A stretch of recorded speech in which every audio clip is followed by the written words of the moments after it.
Smallville season 1 was not that great so far. I haven't watched. Dude, I tried watching we're already that. late to start the show, man. Nah, let's just get our giggles out of the way. Dude, I tried watching Smallville season 1, but when they got to the point where this one coach got superpowers because there was some kryptonite in the steam room on the rocks, I'm like, oh, come on, really? That's like episode 2. Yeah. That's literally a real thing, though. It's not like somebody made up for the show. I know. Right, My you problem is actually- that every villain in that season is just kryptonite powered. So every time Clark has an excuse not to win right away. Oh my god, dude. Whatever. Also, Yeah, honestly, I'm having fun. It's terrible. Gotcha. No. Oh, guess what? So I went to go see K-pop Demon Hunters twice on Saturday, and I didn't get my actual cosplay wig for it, right? So I bought a backup wig, and guess what showed up yesterday after me working my double? Your cosplay thing? My cosplay wig, my Mystery Saja cosplay wig. Ew. And and on Saturday I took so many pictures with little kids because like their parents were like, "Can we get a picture? Can our kids get a picture with you?" And I was like, "Duh, Yeah. of course." That's cool. That's really cool. I swear, I went to 2 showings. I went at 12:45 p.m. right, and then afterward with my coworker, and then afterwards I went to work, and then after that I went to the 11 p.m. showing because we were able to get another ticket for free. Don't worry about it. The first showing in the back row, we kept the Hunmoon sealed. I swear, we were singing our hearts out. We were quoting the whole damn movie. No regrets. All I gotta say, it was a lot of fun. I only saw one adult cosplayer, and it was of Mira, who is one of the main characters. And I was like, oh, I saw no other Huntrix, no other Saja boys that weren't like around my age, by the way. I did see a lot of kids dress up, which is a completely different thing. Yeah. But it was fun though. Man, I wish I was able to go to like a 7 p.m. showing, because that's where everyone was at. Yeah, there was a 7 p.m. showing at the theater I go to. Yeah, it's because I was working a night shift, so Oh, wasn't able to go. I could have been able to go to the 10 something showing because I got out at around 9:30 and I just took an Uber there. So I could have, but I didn't. But it's fine. It's fine. It's all good. You had a good time though. People liked my cosplay. That's all that matters. Nice. I saw like a little girl dressed up as Zoe when I was waiting for the movie, and I was like, "Oh my god, I like your Zoe costume!" And then she ran back to her mom. Gotcha. But alrighty. Now that we got the giggles out of the way, guys, we're gonna get started. Let's go. Okay. Yeah. All right. Welcome to Comic Fanatic Live, the news and reviews of the week, audience. You're here with me, Cryptid Zika 415. Hey, I'm just here to talk about the piece. That's my intro. That's all the intro you need. And you're here with me, Jake Tylenol. And listen, if you have a job, just do your job. Don't whine about it. Don't guilt trip people into doing it. Just fucking do it. And that's all I gotta say. Go Witch. Well, that was Austin who said to go witch. So I'm Richter, also known as the Witch of Jotunheim, pronouns they, he, and I have a few more days to work on my panels before Tucson Comic Con, so y'all better show up. Hey. So yeah. Yeah. Well, since he's not going to say all I will, and together we are the Fanatics. Wait, I thought Austin do his intro, but yes, he's right. And we do the news and reviews of the week. And on our special Mondays, we talk about the media news. And we'll be also doing a review of Peacemaker Season 2, Episode 1. Only Cryptid will be the main star for that review. So none of us watched it. Because I'm the only one who gives Peace a chance, audience, apparently. Okay. That was crazy. I was planning on watching it this week, and for some reason, I I don't know why in my head I was like, we're not reviewing this yet, so I don't have to wait. How the heck you assume we're not going to review it, man? I've been really busy with life. Because we always talk about not doing episode reviews and just keep breaking that rule and doing them anyway. Yeah, I always feel like I've been really busy lately, so I'm just kind of been getting distracted a lot. So I don't know. I just lucid thoughts, but you know.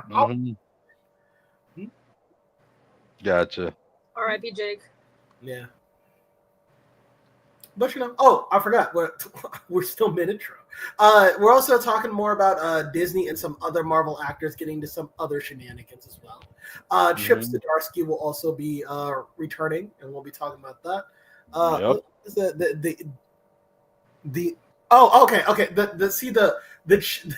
The topics run together, so I thought it said the United Captains Wiccan. I was like, what? Which? We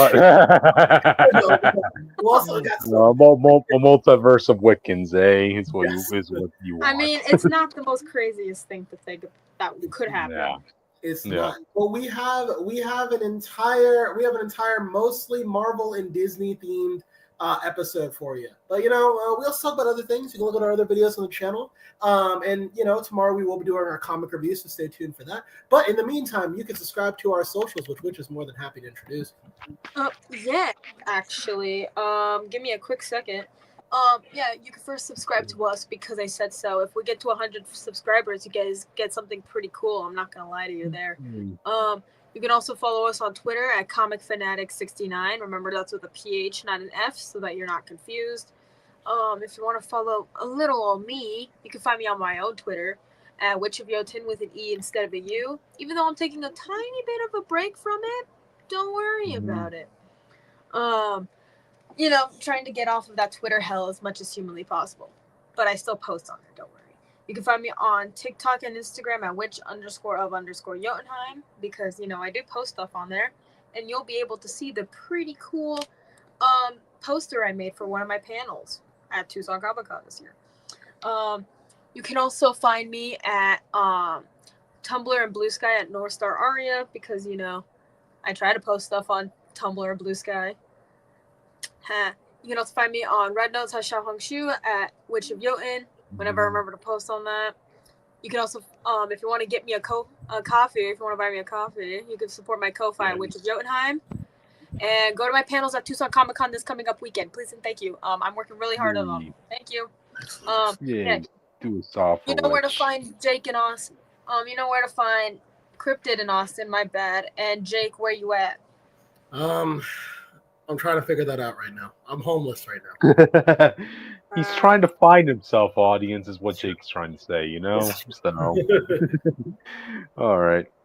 But, all right, now that I've got all the intros out of the way, I guess we should start with topics. So, I guess I got this one. So, Peacemaker Season 2, Episode 1 review, audience. Ooh, where to begin here? Okay, I'll say it. It's the worst season of the two. I know. James, the new intro sucks. Okay. Well, I wouldn't say it sucks. It's just that the first intro from the season 1 just set the bar so high up that that the new intro has to fail in comparison. You know, it lacks that adrenaline rush that the first season had. You know, a music number.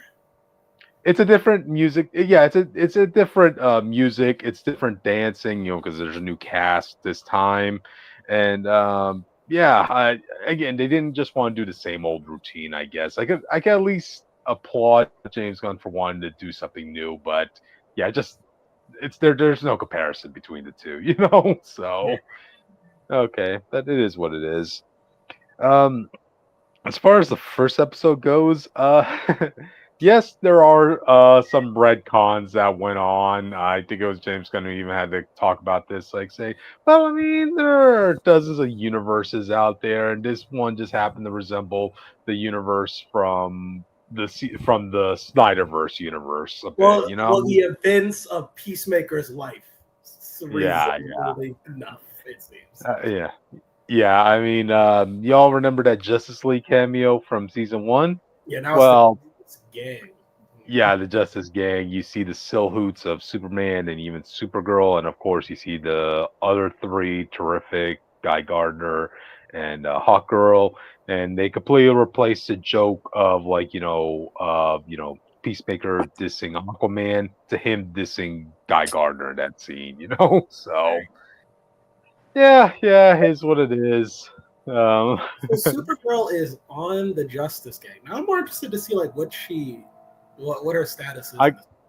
Well, I mean, I guess given the way we saw her in Superman, she kind of feels like she would fit in with this adaptation of the Justice Gang. Like, well, it's more like I She just kind of could be her all. James Gunn said she stays to herself and stuff because she doesn't really like the planet. She didn't be in the So is this after? I'm assuming this might be after. No, it's 6 months before.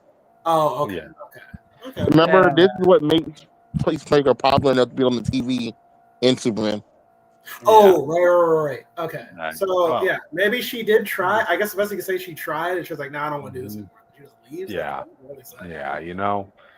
So it is what it is. But I think you make the season 1 more disbelievable when you tell me there's multiple flying fast as fuck superheroes and none of them made it to the fight. Yeah, that is true. But especially since we were dealing with an alien after all, so you expect like Superman and Supergirl to want to have to catch up on that. I mean, Mr. Terrific will probably be very great, in this situation. Yeah. One of the smartest people alive, trying to figure out this butterfly shit. I'm just saying.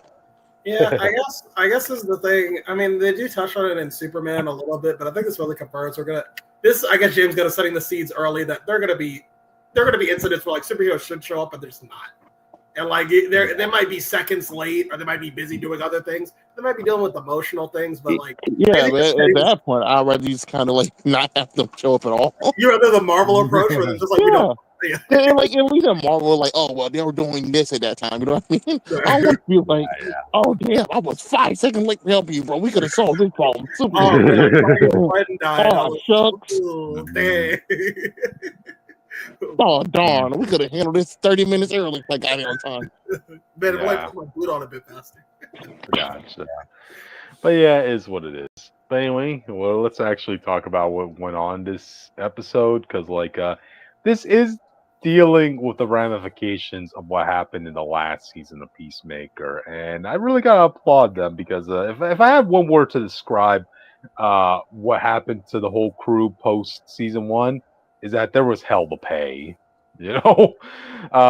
First off, how Amanda Waller's daughter, I forgot her name, Leota, I think that's her name. I remembered it, that I lost it.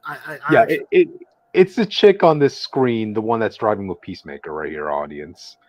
All right. Adebayo or something like that? Adebayo, yeah, Adebayos. There you go. Her first name's Leota, but he really named her after a 6'8" black basketball player. Oh, okay. There you go. But Bam Adebayo. Yeah, audience, you remember how she was the one who basically outed Amanda Waller and all her shit in front of the cameras and news crews and everybody, Yeah. Yeah. Well, Amanda Waller right now is going through a criminal trial and process. It takes a while for that to happen, but you damn well better be sure that she used her connections to pretty much blacklist everybody in Peacemaker's crew here. On the bio, she can't find work. As a matter of fact, finding work was so hard that even her wife, it even influenced her marriage, because right now her wife pretty much ditched her, and now she's living in a crappy hotel. Like, goddamn. Hardcore, yeah. For better for worse, my ass, huh?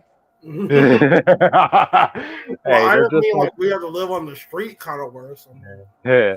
Hey, I just like you may have blacklisted the wife, and not the wife. The wife is I'm sure she had to go. Wow. The spouse kicked the other spouse out on the streets and is forced to live in a crappy hotel for the time being. Wow, they really are just like any other marriage couple, So wow. I'm just saying. Well, the same sex usually bring up way more than straight couples. I'm just saying. Maybe James gonna look it up. Gotcha. Anyway, all right, and hardcore. Yeah, she too is in the same situation because no government agency is looking to hire her. Well, why should As it a be matter of a government agency? I mean, you would assume that's the first place you get blacklisted. Yeah. Do you remember that scene we saw in the trailer where like that therapist is trying to analyze her and deduces that she has a severe case of toxic masculinity? Yeah, that's even like she even brings that up. Oh my god, this is just bullshit. This is something Amanda Waller is just pinning on me on every agency that I'm trying to apply for now.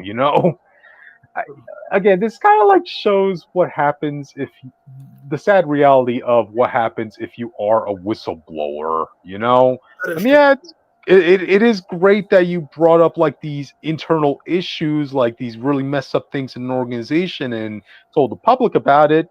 But don't expect like much phone calls from your end because I'm pretty sure no other business would want to hire you at that Well, point. You know. there is actually like a department that we used to have that where that does handle whistleblowing, so it can remain as Yeah. anonymous as possible.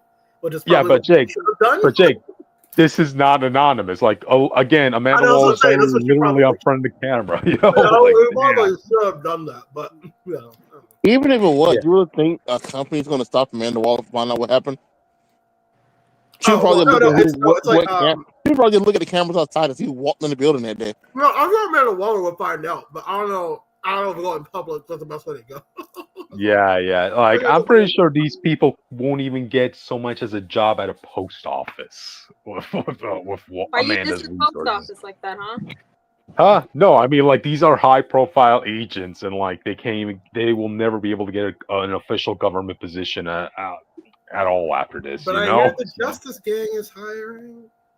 I guess. But what do you expect Abadeo to be doing in the Justice Gang, Jake? You could be A secretary. Yeah, secretary. There you go. Yeah, wow, okay. That's the best you could do at this scenario. You Oh, think- and also We literally saw all they do is sit down and not do shit the whole day until it's time to do something. and by the way, also it's not just them that are in deep shit right now. It's also, Peacemaker, because guess who's like high up in the Department of the Government, right? Rick Flag Sr. And dude, he is putting all his time and effort to monitor Peacemaker for any sort of shit he could use to prosecute this guy. Cause yeah, let's not forget it was Peacemaker that killed his son, and they even openly stated, yeah, is Rick Flag using government tax-paying dollars to launch this vendetta campaign against Peacemaker? Hell the fuck yeah! There's a lot of It that should have going been around. a season one plot. It feels weird thing he waited a whole year and a half and shit to go after the guy who killed his son.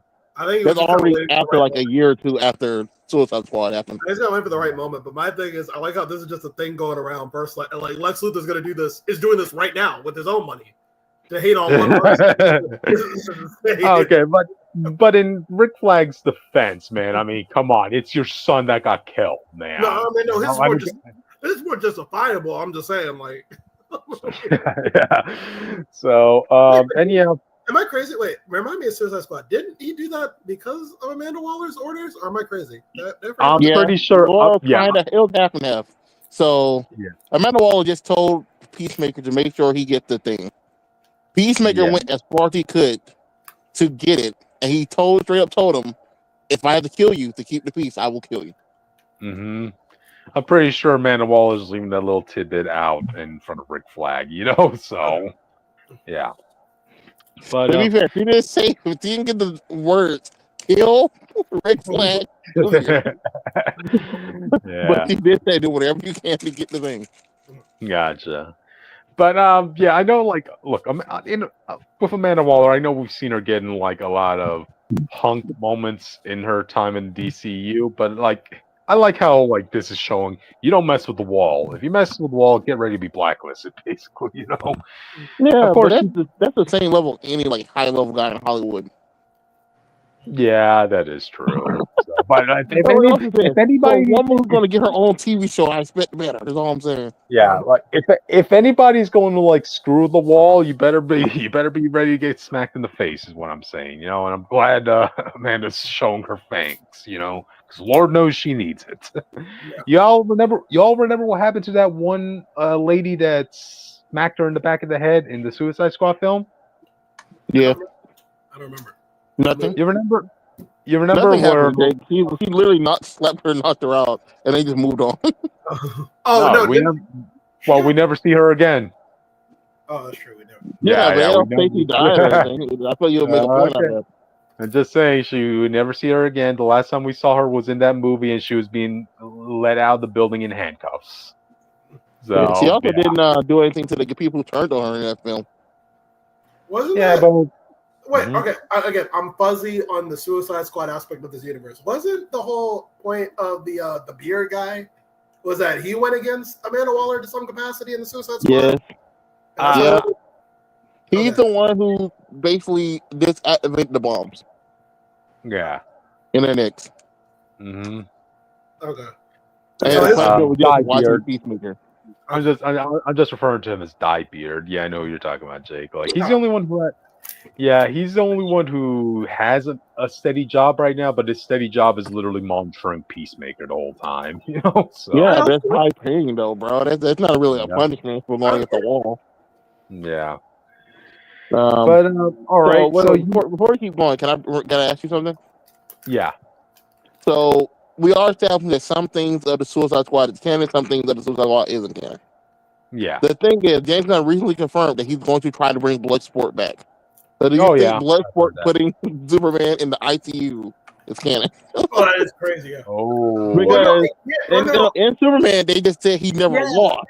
Yeah. But that doesn't mean he hasn't been put in the hospital. He could have beat Bloodsport, get arrested, out. Maybe this explains how he found out how kryptonite affects him. Maybe this that was the first time it's like, oh shit.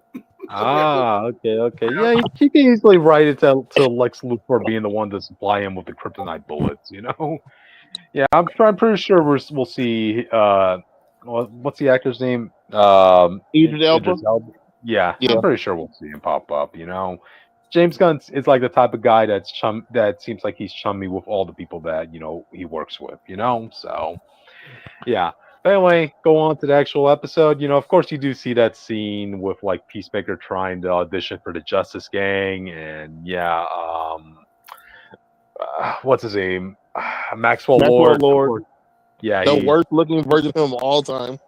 The worst and also the dumbest, man. Like, you know, he's like trying to, you know, he has like a little speaker monitor on, right? And you know, when he flips a switch, the person on the other end of the room will be able to hear him, and if he flips it off, the other person won't be able to hear them, right?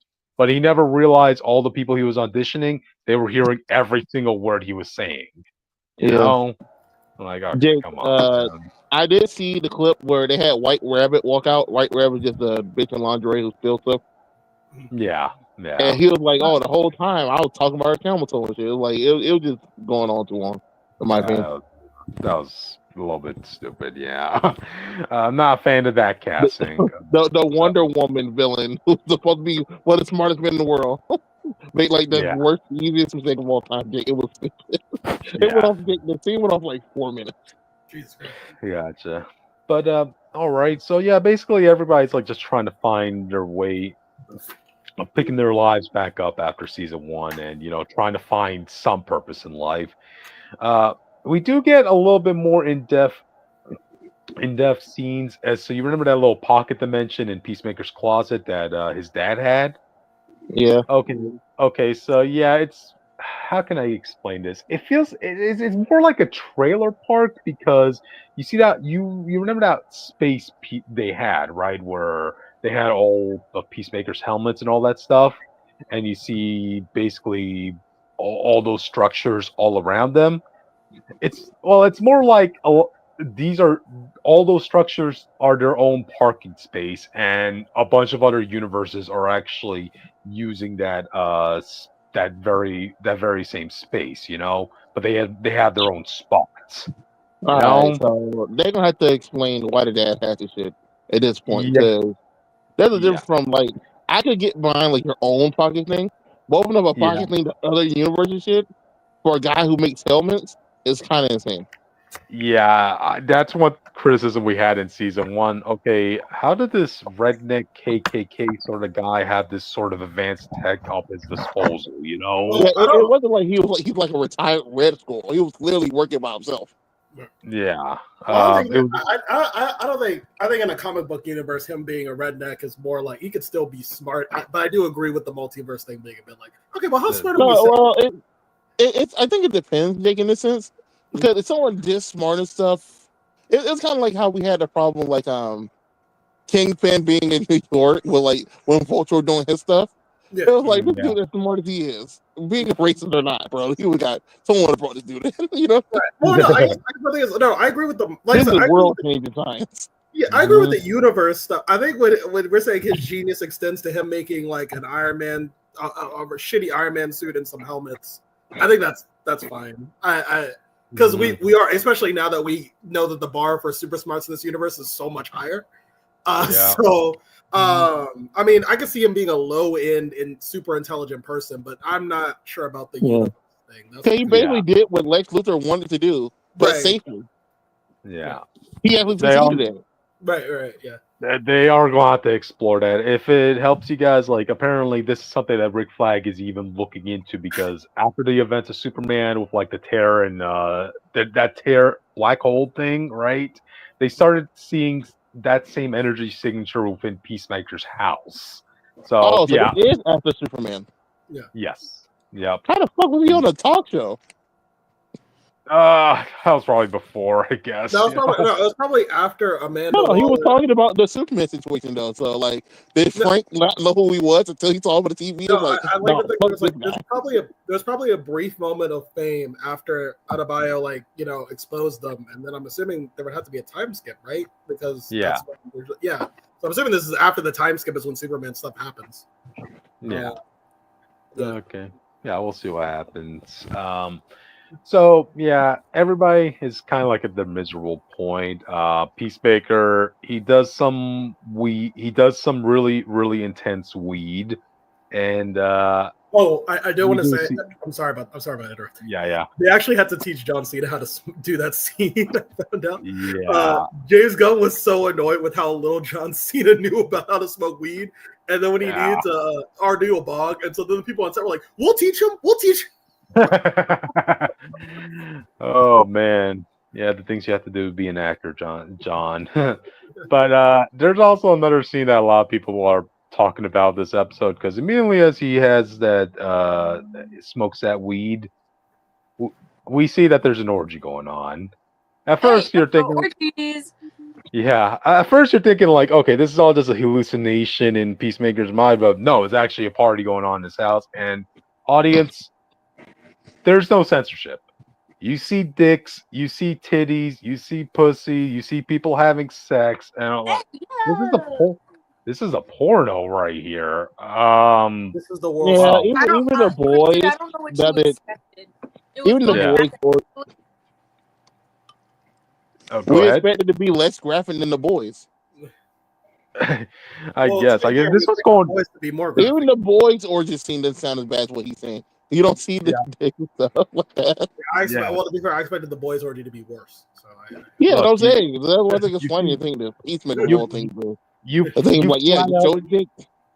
You flat out see a woman riding on top of a man that's right next to Peacemaker. You know, I mean, you see that in the boys. Yeah, that's not happening. You see a dude's micro dick and all that stuff. It's so weird, because apparently this is supposed to be a follow-up to Superman, because there's going to be important things going on in this season. That was my problem. He was like, you need to watch.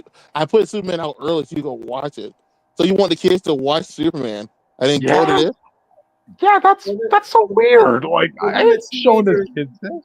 Well, then the teens and older will watch this, but the kids can stay home. And no. If you look at Zach, he says you have to watch Superman. I want everyone to watch Superman so they can watch this. That this will be important for the whole universe. The kids will have to see this. You go from making the audience love crypto to now seeing an orgy fest. Like, This is yeah, what this was Superman's fighting for when he gets up and struggles. Yeah, he yeah, puts on this his was one thing of the day to get the yeah, protect the orgies, bro. so yeah, this was really bizarre. But anyway, so Peacemaker gets fucked up. He goes to the closet and he starts roaming around and he finds one of the other doors that actually leads to a different universe where his father's alive and his brother's alive. And apparently this universe is basically everything Peacemaker wanted, you know. There he has a family, his brother's alive, his dad's a good dad, he's apparently a well-respected superhero, and yeah, apparently he is hooked up with hardcore, and that's where we Yeah, get that girl, scene listen, that whatever you can, Charles, his wife, bro. That's where the yep. episode ends. No, the episode ends when the Peacemaker of that universe finds Chris, right? And there's a full on battle between the two. And I gotta say, the Peacemaker of that universe, he is suited up, man. He has a bunch of gadgets, not just in his helmet. He has like a jetpack. He has weaponry. Like he has heat-seeking shurikens coming out of his helmet, man. And once they get on you, man, they don't stop. They just continue burying themselves into you like a saw blade. I'm like, God damn. It was a good fight scene. The fight leads to that basically interdimensional world, and our Peacemaker ends up killing that Peacemaker.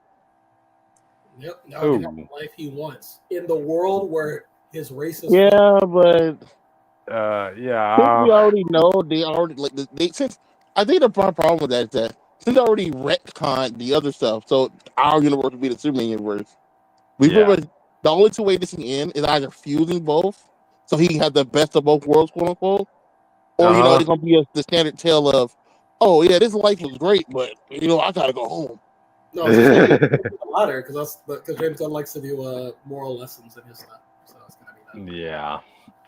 So I would. I feel like a waste, in my opinion. Yeah, I remember when we talked about the trailer, right? Like, I think it was you, Austin, who brought up that the other Peacemaker we saw in the trailer, that was a Peacemaker from season 1. I would have liked that That's better. what I wanted. that would have been funnier if you just immediately killed off that version of Peacemaker. Like, oh wow. I thought it'd be funny it makes the changes and then uses that Peacemaker to like the whole scene with that Peacemaker that's established. Yeah, we're in a similar universe now. We moved on. Yeah, that could have made the whole retconning seem a little bit cleaner, so but is what it is. I did listen to the after show discussion in this episode because yeah, James got brought up a good point, right? Man, Peacemaker, you're gonna need some serious therapy because look at it this way: you killed your brother, you killed your father, and now you just killed yourself. Like, God damn, dude. Bro, kill yourself ain't that bad, bro. Dude, what are you gonna do with the corpse, man? You gonna bury, bro? Like in the words of Rick and Morty, bury the thing in the yard. Also, he leaves it first, so no one can find it. Like, who's gonna? Yeah, Jason gets it. Yeah. It's going something, man. What do you do with the corpse of yourself, audience? So, okay, so yeah, that's basically gonna be the plot of this season. Apparently, Peacemaker's going to try pulling off the facade that he's the Peacemaker of his perfect universe. We'll see how that goes. Oh, apparently he doesn't have Vigilante in that universe. So is he like early show Vigilante or late show? Because I didn't like him. Doesn't have Vigilante. He's not there. No. I'm saying, he doesn't. You said no. Remember that actor got fired. Oh, okay. Yeah. In the perfect universe, apparently Vigilante and Peacemaker never met. So we'll see where that goes. That actually explains a lot because Vigilante really does hold his man back.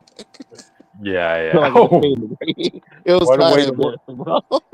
What a way to look at your friend that way, audience. Your friend is holding you back from the life you would have loved. Wow. Bro, it really felt like it felt like that because for some reason Vigilante was so smart but so unbelievably dumb. Yeah. Like the actor sold that shit hard. Early show vigilante. I think it went too hard because early show vigilante I really liked, and then the longer the show went on, I was like, this dude is. That's what I'm saying. The longer it went on, I was like, I don't know how this guy was somebody's sidekick, bro. I wouldn't have this man. This man wouldn't know what I look like at this point. He's that one classmate that always wants to follow you around no matter what you do, you know? That's really what it is. You know? He wants to be part of the cool gang, and in his eyes, you are that cool gang, you know? So Yeah, Jake. Look the other way. How about that? They got here. You know. Yeah, we'll see what happens. I'm also happy that they're only doing this one episode at a time. So, you know, each week is going to be one new episode, which I'm so thankful for because I'm tired of having to binge and rush a whole season within the span of a few days, audience, you know? So I like to take my time and appreciate each episode as they come out. But I'm old school that way, you know? Loser. So. I wish they did it with King of the Hill, Austin, all right? So, yeah. Nah, I think King of the Hill doesn't lend itself to be a weekly show. I just like I think they should have did the binge with here. Because you're gonna rush out Superman so people can go ahead and watch it. I feel like if you didn't have to rush out Superman, you know what I mean? Yeah. If you're gonna do it weekly, you could have just had Superman still come out like the standard month later, it'll be mid thing. Other than like the opening, it's not really that, what you get from the trailer, it's not really that important. Okay. Oh, by the way, speaking of Superman, James Gunn did acknowledge that you remember that little how they resolved the issue of that president, guys, you know, by killing him. Yeah. Yeah. Well, apparently this season will also touch on the ramifications on that. Oh, so, that's what I was saying. I was saying they're probably going to talk about that. I'm just saying. But which Jake, no one disagrees with you. I just don't care about that. I would rather it have been addressed in the movie. But guys, once again, this makes this whole situation awkward because, like, okay, you want to see the ramifications of what happened in that Superman film that was family friendly? Go watch Peacemaker and get past the orgies. Like, what? I think it's a. You want to see why the world is so different in the next Superman film? Go watch this. Well, I don't think it's gonna be. Well, I don't know. Well, you know what? We'll wait till Peacemaker ends, and I think that's the appropriate time because I think all we can do is speculate where this could go. So we'll circle back to this after when it gets. Yeah. That's true. But yeah, that's our discussion of peace, audience. You know, you need more peace in your life. After all, that's what we need. I think we need less peace in our life. Wow. Maybe we need or maybe we need just less of James Gunn talking all the time. We need a war world. How about that? I know where you can get one of those. Yeah. There you go, Witch. There you go. But all right then. I guess with that we can move on to the next topic. Witch, you want to do the honors of this one? Yeah, I don't know too much about it, but yeah, I can tell. Kumail Nanjiani reveals he was supposed to be in more MCU movies. I believe it. Yeah. No one think he's lying. We know he was. They're supposed to be a franchise. 6 movies to be exact, audience, and 1 video game. There will be 3 Eternals films and then the 3 crossover stuff. Yeah, he was like talking about like how, you know, he had like a high hopes. He was like, he's in the big league. Like, this is gonna be my career for the next 10 years. But he openly admits, the reception to Eternals wasn't good, and the box office wasn't good. I still think it should have been a show. I think it would have been better. I kind of disagree. I agree with that. It would have showed 10 episodes. It would have showed 10 characters. Well, not even 10. More than 10 characters is kind of hard to fully do. And in my opinion, I feel like they still would have spent time on the wrong stuff. Yeah. At least the wrong stuff in my opinion. Part of me just always kept wondering if Eternals, right? Like, you know, behind the makings of it, did they really expect this movie to be really that big?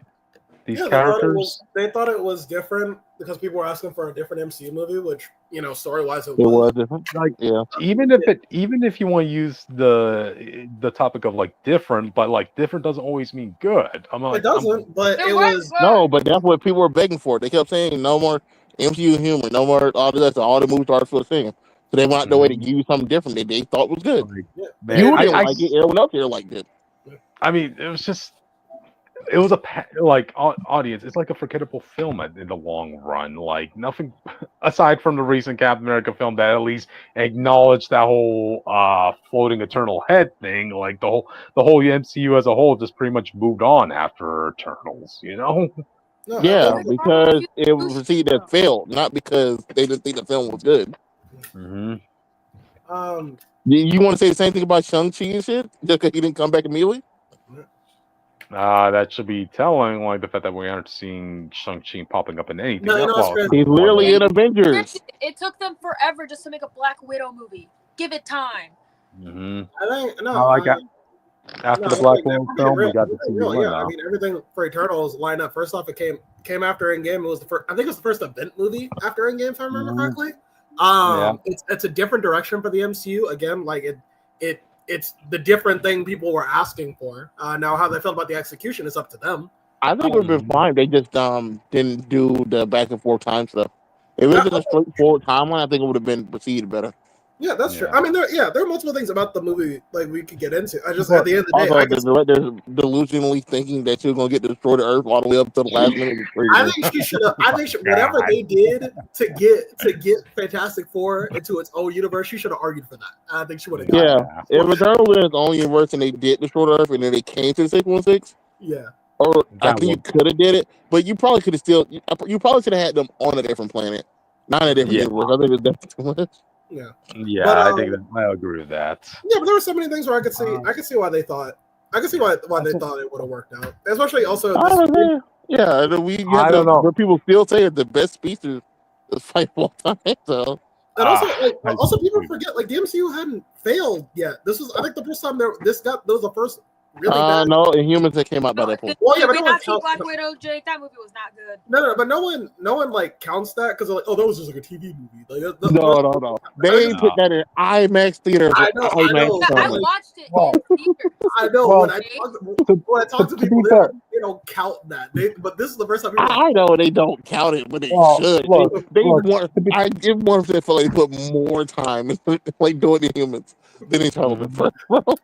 But my point is, this was like the first time a Marvel movie, like actually, like a mainstream movie, everyone agreed in theaters all around the world, just wasn't really well received. Not even like count Thor 2.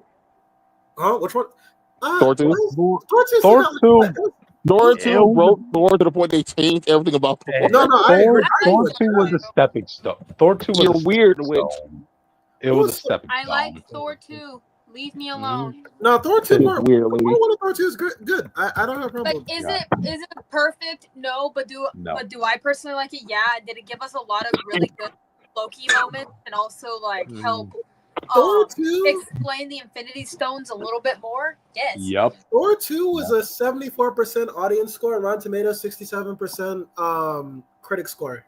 So I wouldn't even. At least it didn't have a bajillion Dutch angles. Yeah. So if I was to compare, that's rude, witch.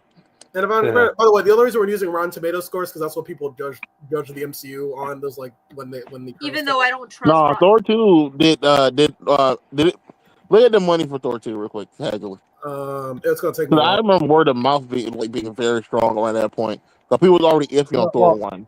Well, the important thing about Thor 2 is like, look, even if it wasn't like, that much of a good movie, it didn't taint on the general public's viewing of the MCU as a whole, Well, nowadays, like, I disagree that Eternals did.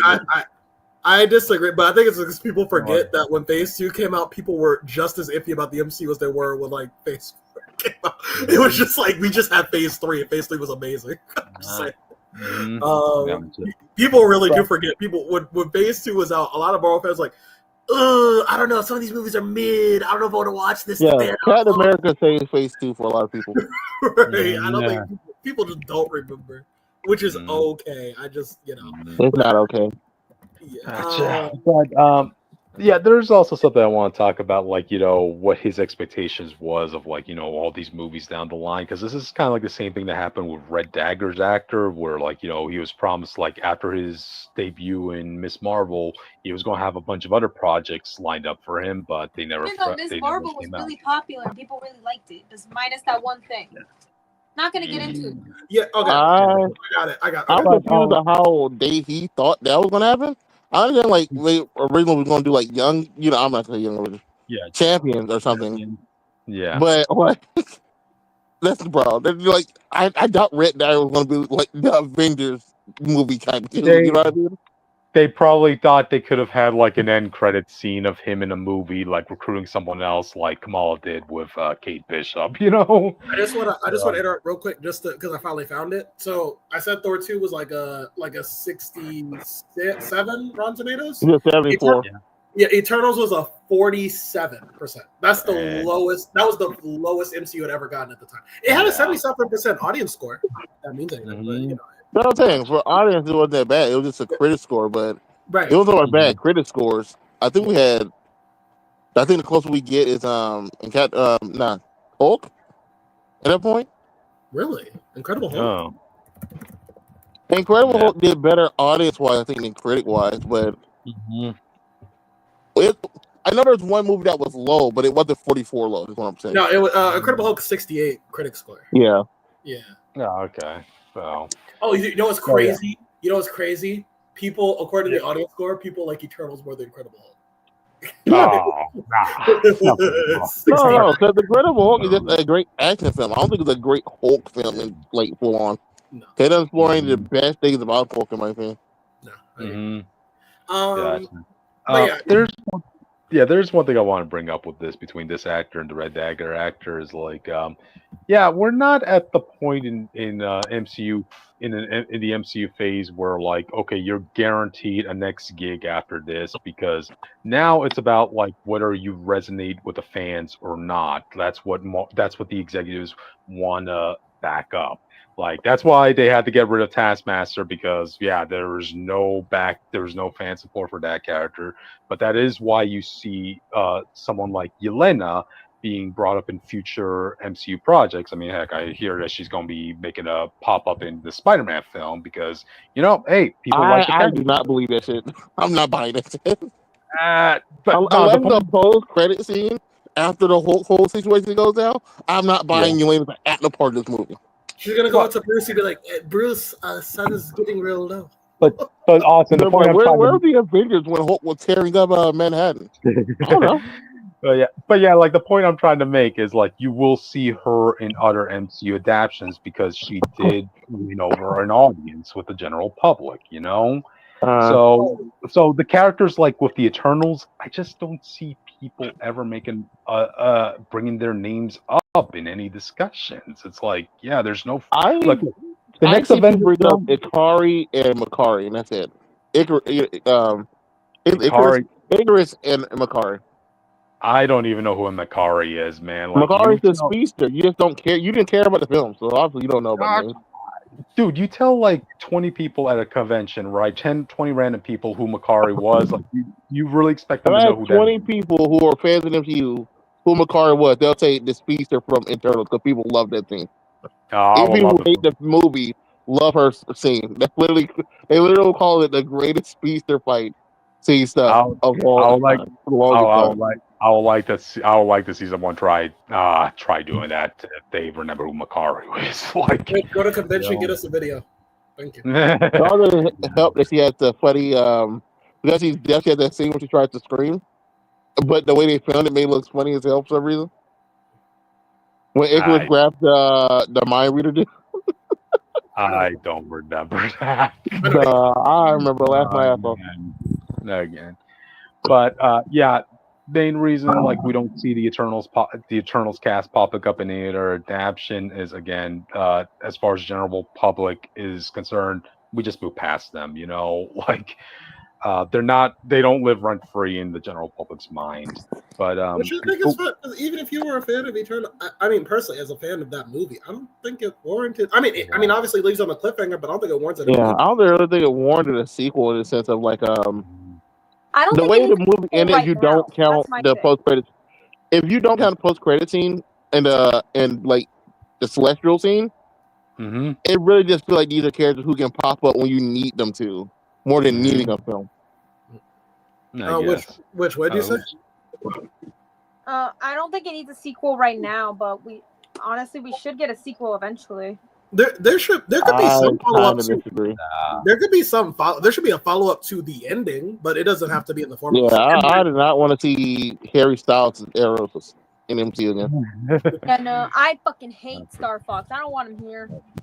I forgot who Eros was. Thanos' brother. You literally Thanos' brother. You don't have to know him in the film to know who that is.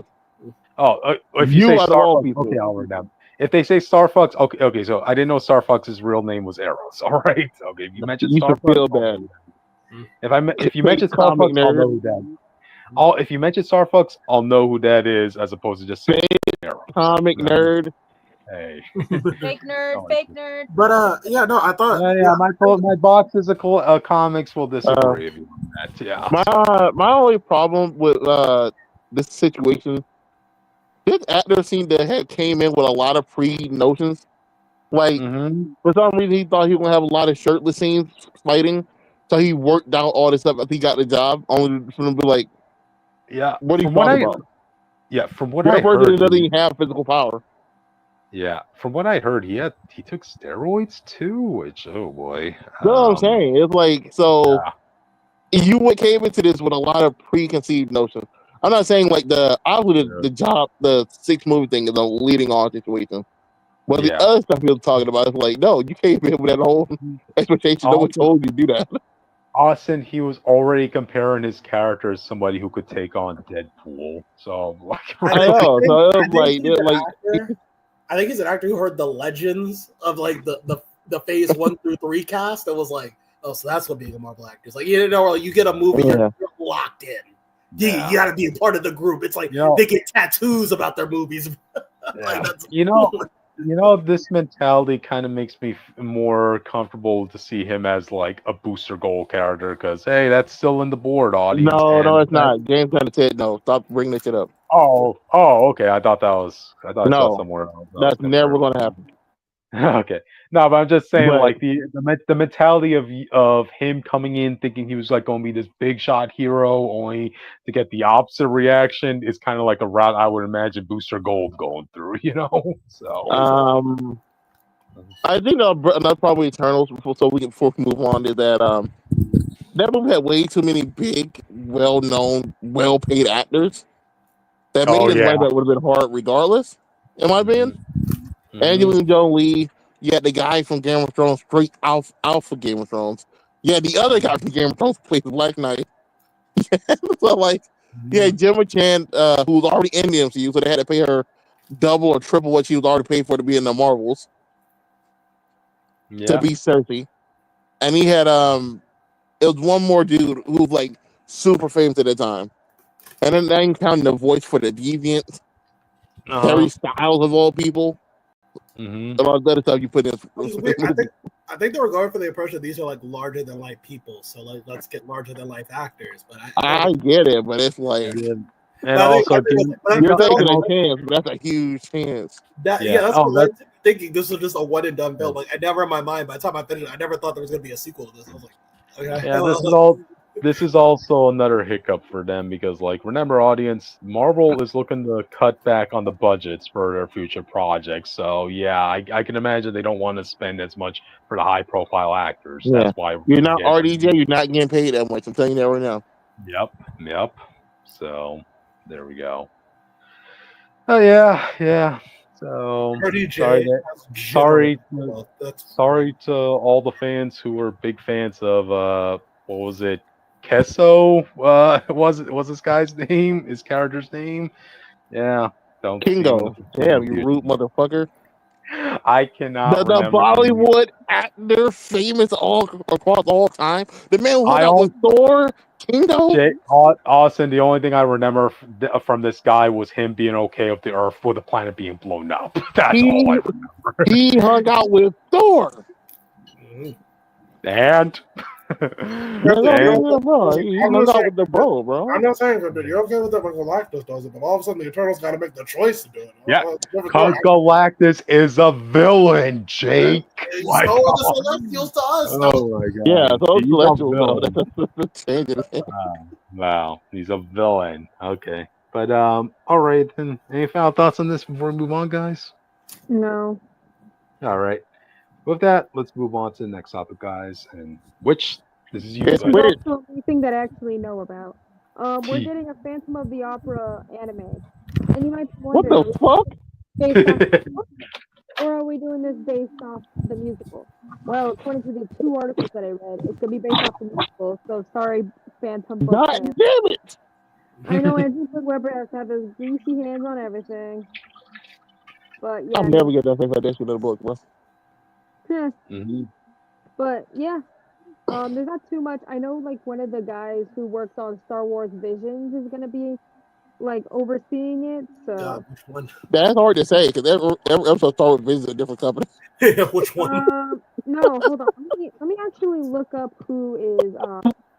I want you to say that and it turn out to be like Studio Trigger or something. I don't know his name. Give me a goddamn minute. Studio Trigger's Phantom of the Opera is crazy. Bro, that'd be crazy. Fucking wild until Studio Trigger. Hold on. Dude, where the fuck is his name? Where's the fuck is When he his name? sings, it just like destroys the planet. Okay, Black Bolt. Justin Leach, who worked on Star Wars Visions and Leviathan, is going to be overseeing the project. He's part of Cubic Pictures. Oh, okay, yeah. I know what it is. Okay, Yeah. He's a good main director. He doesn't he's good at keeping the people in line for like Star Wars Visions and shit. He's pretty good. Okay. So do you think this might be good? I have more faith in it now. I'll promise you that.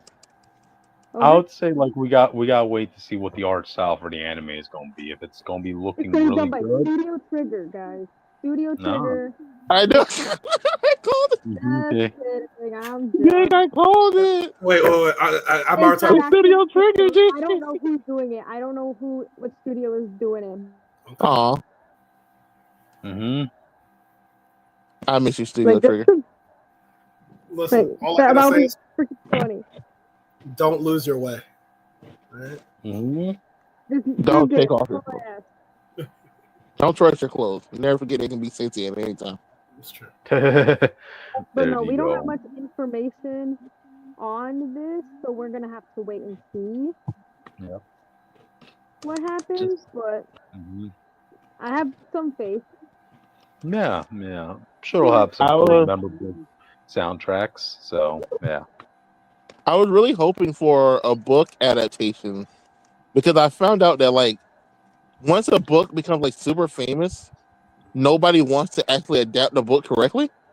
Whoa. And I found this out because I was doing my Hulk dive so we can be ready for the horror book. So people remember Hulk is based on Jekyll and Hyde. So I went back and read the original Jekyll and Hyde. And I want you to know, in that one, there's no fucking Hyde. Oh wow. The whole point of the book is that at the end it reveals he was just some bullshit he lied about so he can give into his inner base actions of just killing people and shit. The real beast is the man. Wow. Yeah. Scapegoat. It was the whole book was a mystery that kept you guessing if Mr. Hyde or Jackal was actually a real person or not because you didn't know who he was. It made it seem like he might have been a relative, a bastard son or something to this dude. Only to reveal in it's actually him just dressed up so he can kill people. Yeah. But I I feel like Phantom of the Opera lost some stuff too over time that I kind of just wanted to see. I kind of wish that the book got adapted because the musical did cut out some stuff from the book that I think would have been important to an adaptation of Phantom. But since it is just going to be the musical, I'm not super salty. Yeah, that makes sense. But who knows? Wonder which studio is going to be doing it. We have to wait and see, besties. So stay tuned, I guess. Yeah, we'll definitely go over it when it comes out. So, yeah. Gotcha. Any final thoughts on this before we move on, guys? Let's hope my phone wants to work. so that I can switch back to my phone. Gotcha. But alright then. I guess with that we can move on to the next. Jake, you want to do the honors of this one? Disney's selfie from Jake. Disney's making Dragon Ball Z. No, I'm just kidding. Disney's looking to find a new IP for male audience. Apparently, this is Whoa, no, Jake, it's specifically Gen Z. Yeah. Gen Z or a male audience. What am I? From what I saw, and you go in the article and stuff, and all the other articles, it says specifically they're trying to get back the young male Gen Z audience. Okay. Yeah. I don't think that's inherent. I'm gonna have to pull up the article, but I don't think that's inherently bad. I mean, like, basically, shouldn't be is considered an entire genre targeted at young boys.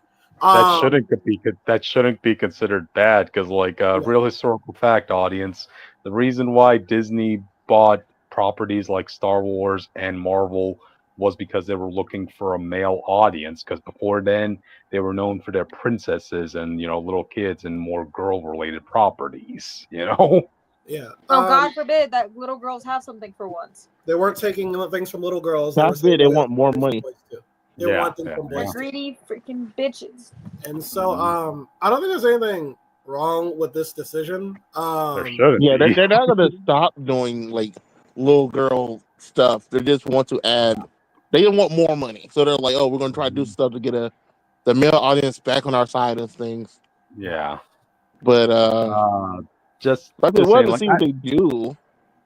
Because I think capturing like the male audience now is gonna be harder than it was back in our time. To be honest, it's just that it's just like we've seen like examples of these going wrong where you did buy a franchise that had like a male demographic, but then you do.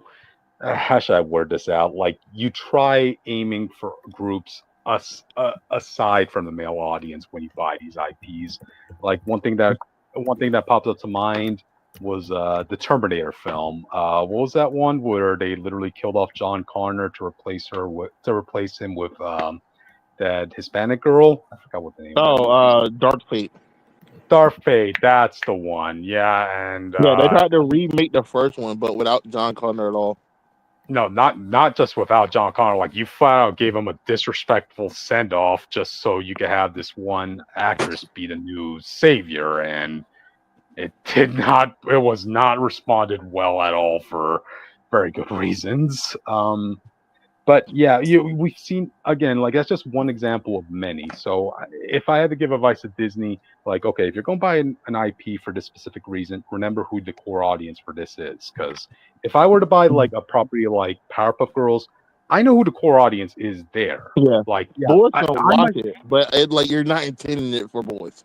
Disney has been seeking new IP and pitches such as splashy global adventures and treasure hunts, as well as a seasonal fair like films for the Halloween. I guess also doesn't help that most of Disney's cartoons recently also have been more popular girls than boys. The calls come as the Star Wars mission struggles to produce any film project, and the superhero genre sheds audiences by the minute.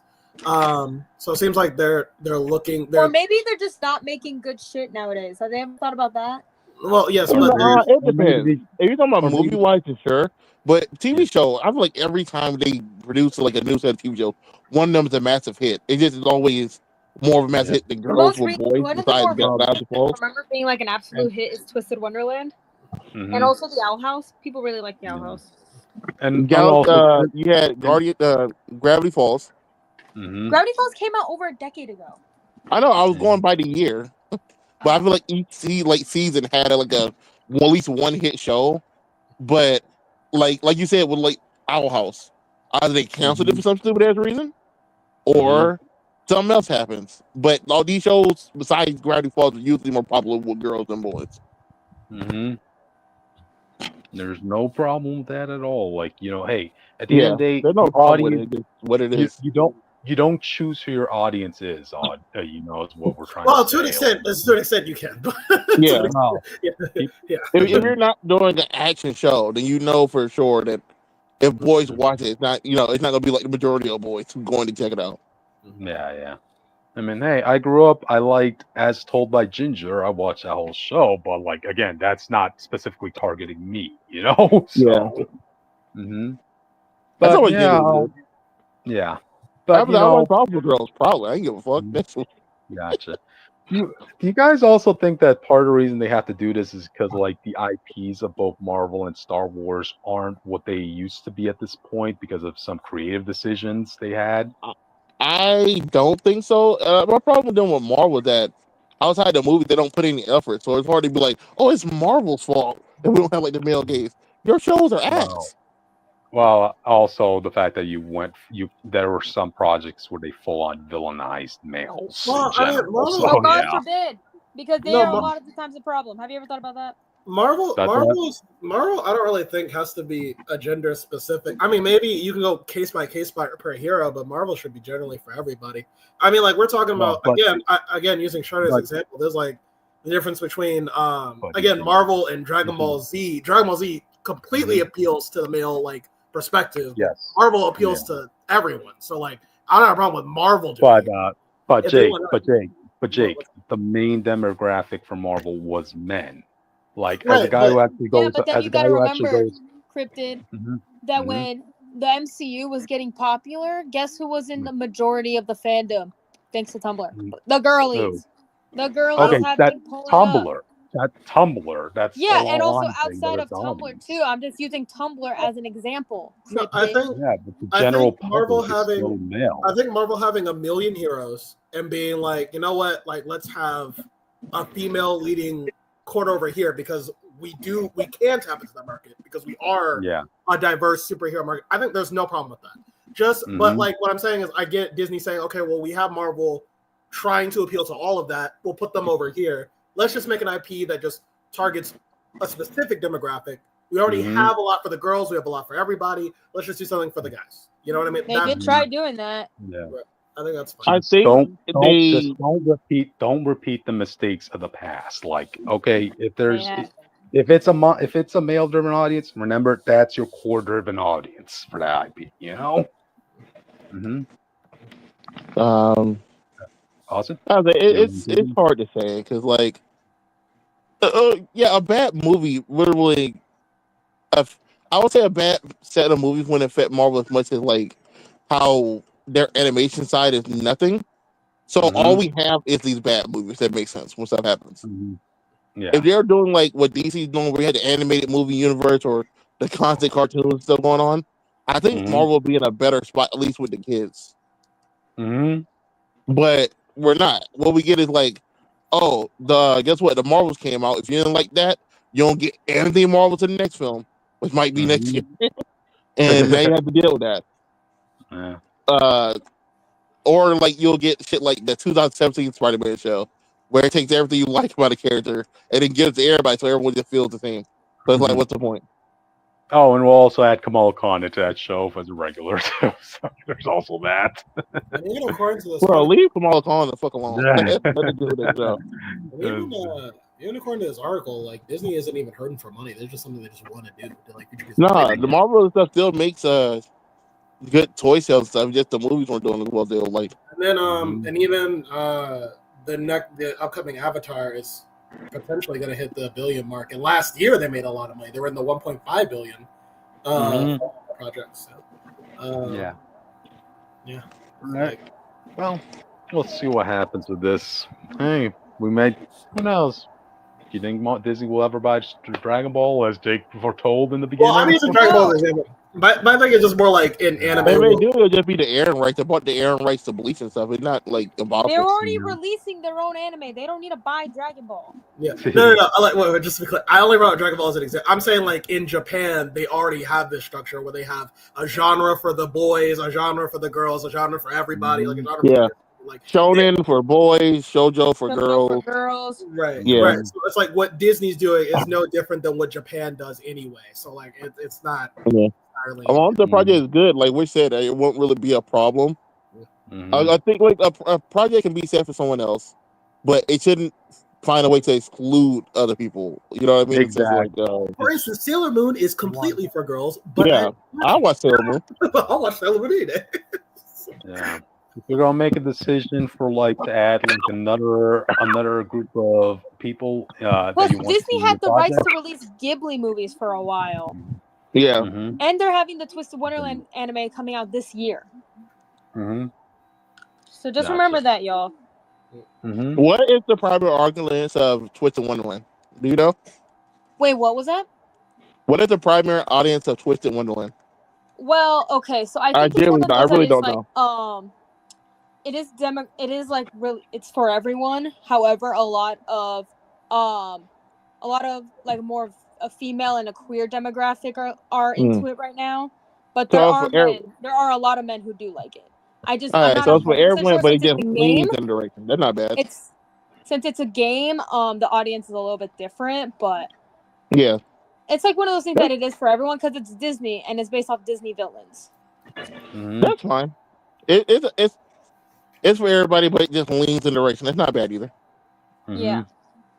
Yeah. Keep in mind, My Hero Academia is for boys, but a lot of girls like it. Yeah, they're mainly shippers now.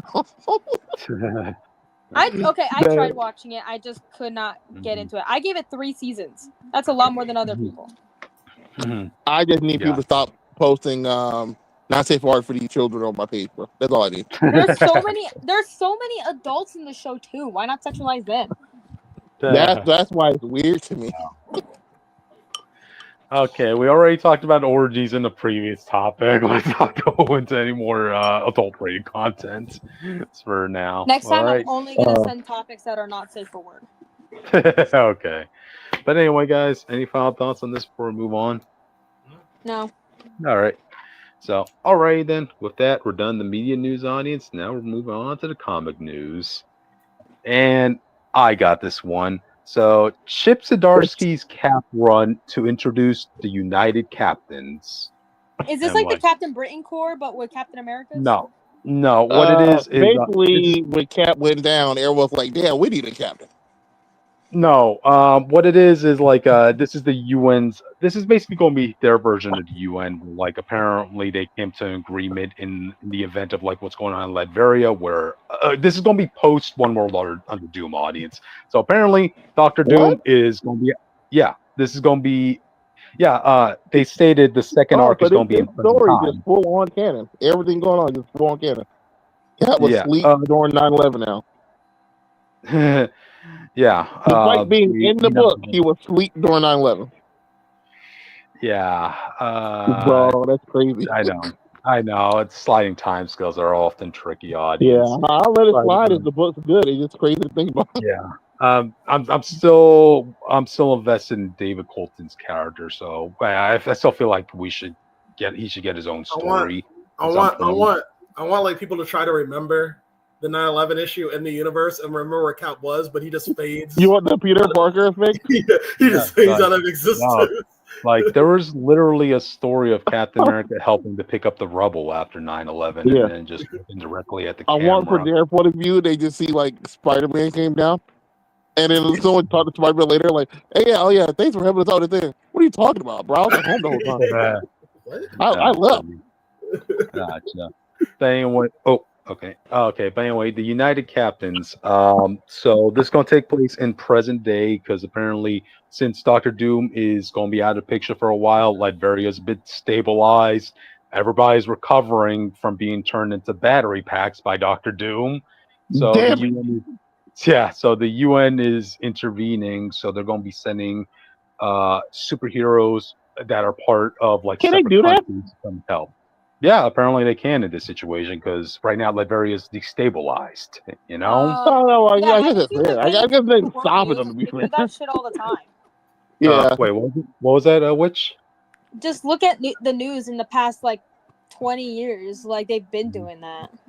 Yeah, I know in real life they've been doing it. It's just they don't do that to Doom often. To the point where the last time we had something like that happen, they had to do a secret war with Nick. But here's the thing, right? Because apparently a lot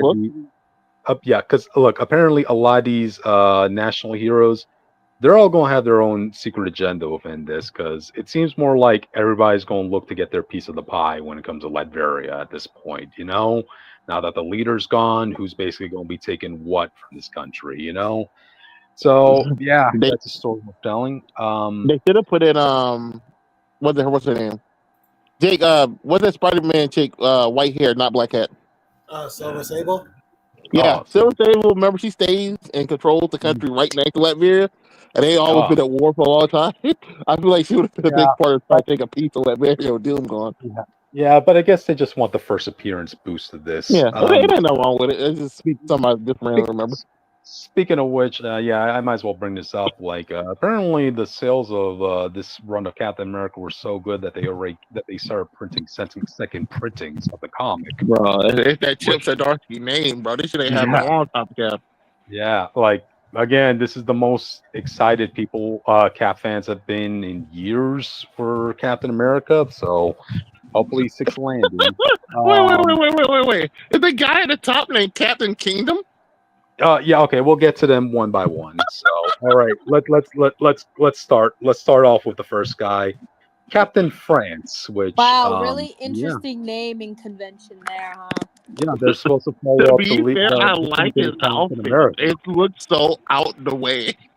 Yeah, this is one thing I go and like about the designs because, like, when you see who these people are and like you know what their hero mantle is, they don't need any validation. You will definitely see that these are the national heroes of those countries. Yeah. You know, you will They're not not question letting that. Cap run in with red, white, and blue and not like doing her own thing. Yeah. So this is Captain France. Yeah, I kind of like the blue and white design. He's gonna have some daggers, and he looks like he has like a disc in his arm that has some blades and a string attached. We've seen that as something like we've Almost, seen it as something before. It almost reminds me of the first version of Dual Discs from Yu-Gi-Oh. You remember the first? Yeah, that's what it reminds me of. I think there's a weapon just like this. So you can shoot it out, but it still spins on the rope. So you do it it's like a I don't know. It's stupid. We'll see how they do it. I'm not gonna. Yeah, and also it can be funny, like the interaction between Captain France and Captain America, since he's probably going to be saying, "Look, I am nothing like that bot truck guy. All right, so you're Eddie's Captain." So I like that Saint thing being split into different daggers. I think that's pretty unique. Yeah, I can't wait to see how his combat style is utilized. You know, why so old? Okay, I was going to say this part for last, but yeah, I might as well say it now. I think one thing I like about like everyone here is apparently all of them are going to be from a military background, which is what you want for representing your country if you're going to be in the front line of action. You know. So this guy, obviously he's an old veteran from France. You know, I think it will be really unique if we do see a Bucky from one of these guys, that his version of Bucky will be from French Foreign Legion. Yeah, that would be. I think that would be an interesting part. You know, French Bucky would be funny as hell. I'll just imagine. Yeah. Nah, French Foreign Legion, man. Like, those are literally people who are from criminal backgrounds from all across the world who are just looking for, you know, what you call citizenship in France. Hey, what's a surefire way to get citizenship in France? Oh, you join the army. Yeah. So wait. So this say he wait. Does that say that's his shield on his back? No, it's on his wrist. It's on the top of his hand. No. So you see him in the middle, and you see his back view. What's the word that's connecting to? Oh, geez, I can't see that word. I thought it was shield. It's something HIELD. It's probably like the French version of shield or something. No, like they all have descriptions, and this is a sketch, right, audience? And there are some wordings on each weapon to tell you what it is. So French commando knives, blades. Apparently there's a disc blade with a rope. Yeah, that's what we were describing earlier. So yeah, it will be good, and I'm pretty sure this guy is versed in savate. That's the French style of kickboxing, audience. So we'll see what. Yeah, that's what I'm actually excited for, seeing them depict the different main fighting styles of the nation's military. I think that could be pretty fun. Yep, that will be cool. So, all right then. Like with that, let's talk about the next person, Captain Kingdom. I like the hair, bro. He was like asshole. From what I've seen from other people, apparently this guy is going to be from the SAS branch of the United Kingdom, and that's What's that? the best equivalent to that in America is probably to say that that's their version of the Green Beret. So Okay. you cannot. So yeah, you know not to mess with this guy. So yeah. Looks like we bring Witch in. Oh, retractable blade. Retractable blade, shield, and a Glock, bro. That's all he got going in. Yeah. It's all he'll probably need. No tricks. Wait, wait.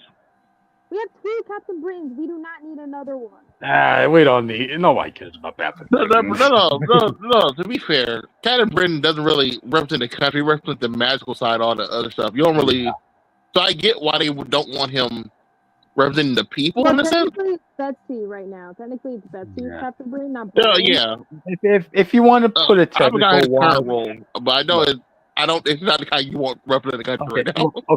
Look. If you want to be technical, you could just say that this is the U.S. agent of Captain Britain, basically. You retcon it that this was his Bucky. That will be something, I am a fan of his shield design because it kind of looks like what I would expect a medieval knight to be using as a shield. And it reminds me of the old cap when he had those this type of shape with like the red glowing edge. Yep. There you go too, but there's more of an emphasis on the point on the blade edge of this here. Yeah. It looks bigger than Cap's old triangular shield. I would like to see a scene where you remember in Peacemaker season 1 during the final battle, like Peacemaker throws a shield up in midair, and as one enemy is trying to come at him, he like literally shoots at the shield with a gun, and it just goes and slices the other guy. Yep. I'll definitely like to see a moveset like that for Captain Kingdom. So her name is stupid. It's not a great name, but it's a good design in my opinion. Captain Kingdom? Oh man, bow down to the kingdom, like basically. Yeah, it really just felt like because Captain Britain was taken, and you said. I thought it was a cool, interesting name. Again, if he is from the SAS branch of the military. Yeah, this guy's pretty hardcore. So his initials are CK. They're gonna call him a cuck. Oh boy. Maybe in Britain it's something else. Who knows? Yeah, go ask a British person what they call their cigarettes, and then come back to me on that. Gotcha. I'm asking if they have the extra chair in the hotel. Gotcha. But anyway, let's move on to the next captain. Let's see. The Red Widow. Look, I'm sure. I'm pretty sure we've seen a Red Widow before. We had a Red Widow before. That's what I'm saying. Fuck these guys. You're not convincing me that they will let Red Widow represent the country. I guess things must not have worked out for Red Guardian or something like that. It's been a while since I've seen Red Guardian in it. Oh, wait. Last time I remember seeing Red Guardian, he was in Thunderbolts. So, But at that point, he was basically the MCU Red Guardian, so... Yeah, I get Nene wanted someone more serious than Red Guardian, but Red Widow was a member of his team, too. Yeah. Okay, so that gives more... Yeah, it was her, the Ursa, and something else. But I don't see them elevating Red Widow to that position instead of just creating someone new.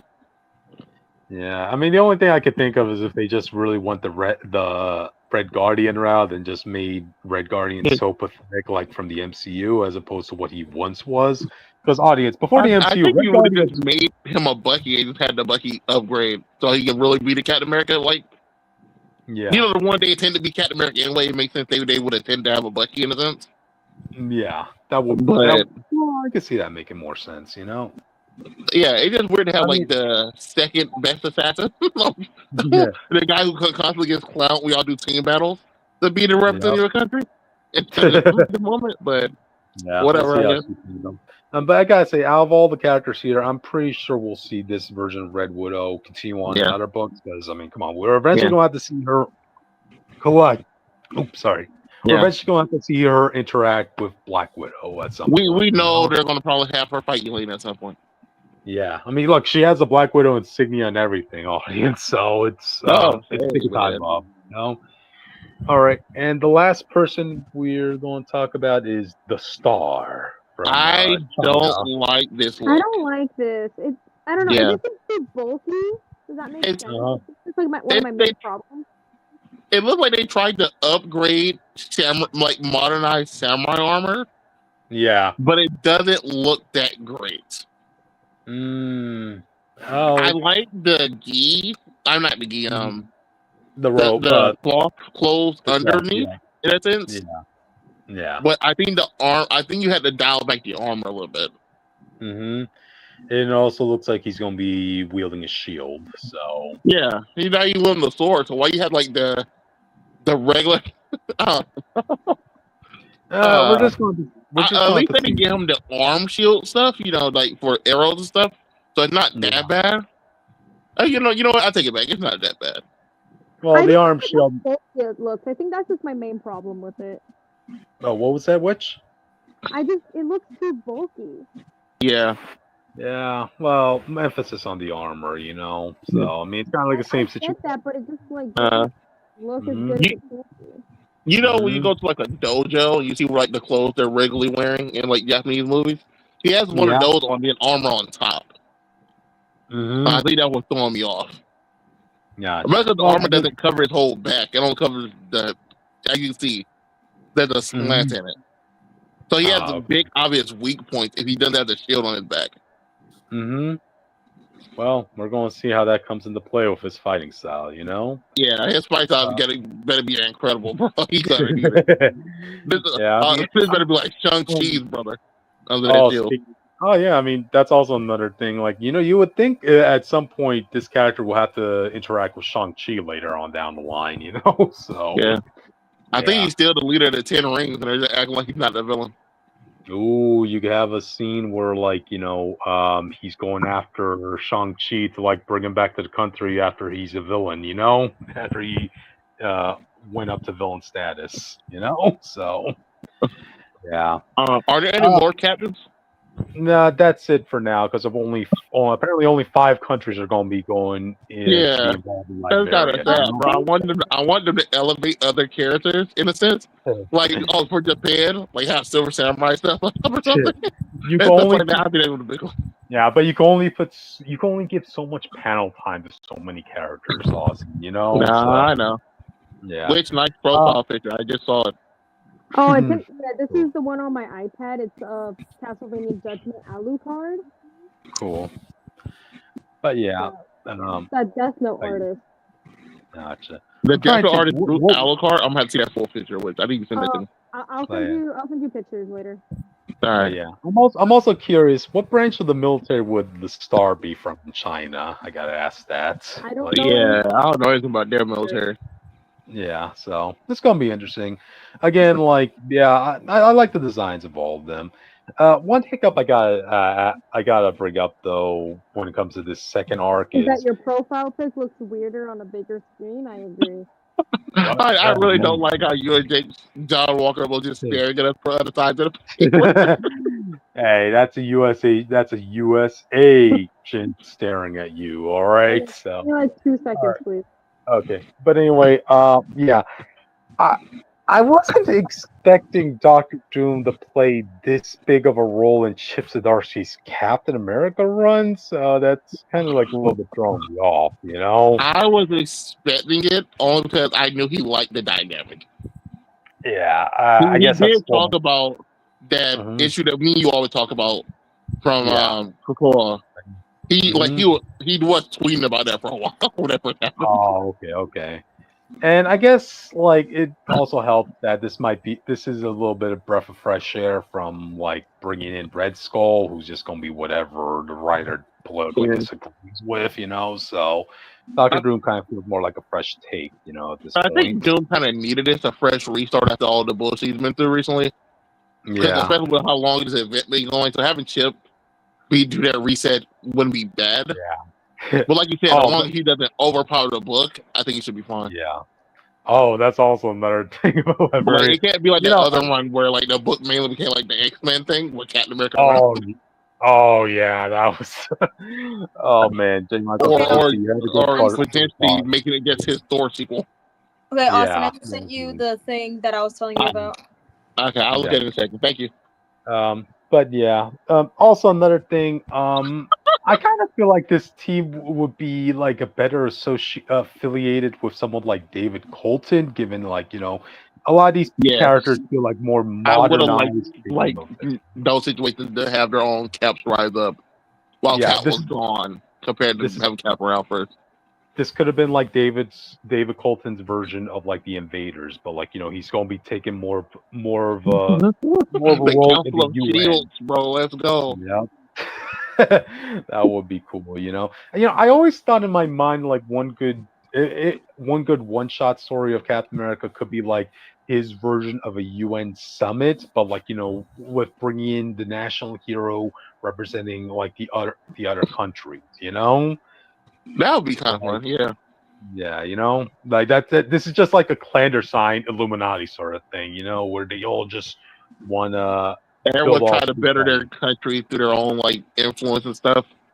Exactly. Less illegally than usual, but yeah, exactly. I can see that like a straightforward thing. Yeah. But yeah. It'll always be a dream for me. Again, I do feel like David Colton should have been in this version of like this adaptation of these heroes. But we'll see. Still don't know the fate of David Colton. Like, Zdarskies, I'm still putting all my fate on you to not villainize that guy. I'm getting worried. Is this going to be another one to? Oh, I'm a captain represents now. You represent the past, old man type of fight. Mm-hmm.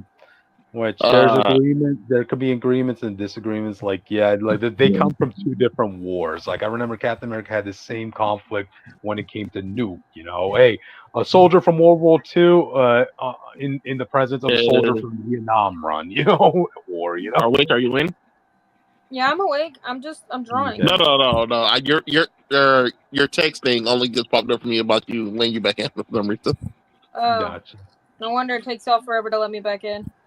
Gotcha. It also doesn't help much. Like, I don't watch a screen that much because I can't keep watching the screen. Otherwise, my eyes. Yeah, well, also Jake's here. Yep. Jake's at nowhere right now. So, yeah. Still having hope for David Colton. Yeah. Don't let me down, Chip. Don't let me down. But I hope this run is successful and keeps going. Because I know that even though other people like to drop characters, I feel like Chip would bring other characters back. And I kind of want to see Chip tackle like the natural and stuff. Oh, yeah. There's still so much premise you can have with that character. Yeah, there's so much stuff you can do. The natural meeting David and stuff, all this other stuff can be so interesting. Dude, it's so weird. I think there's there's multiple the whole United things of Captain America that happens, and the natural just like didn't care. It's just crazy to me. Yeah. I still would like to see like maybe a fun interaction between David and John Walker. I mean, it's established that John seems to get along well with people of David's caliber, So, oh, bless you, Witch. So, just hearing John Walker made me sneeze. You did. She's allergic to Witch is allergic to cringe. She's allergic to patriotism. I see. No, I'm just allergic to dumb bitches. Yeah. But all right. Any final thoughts on this, guys, before we move on? No, I'm drawing my Siren OC. I'm still excited. I hope Chip keeps up the work. I hope this is more his standard work and not his Batman run. Gotcha. Oh, I wanted to talk something about Doom, but I'll save that for when we get to our whole discussion. So, all right, we'll move on to the next topic, audience. So, which is your time? Oh, it's my time. We're you getting did just pop in back now. What the fuck was that? Hello. It's Sorry, the witch's time. I was switching from my phone and my iPad because my phone hates me.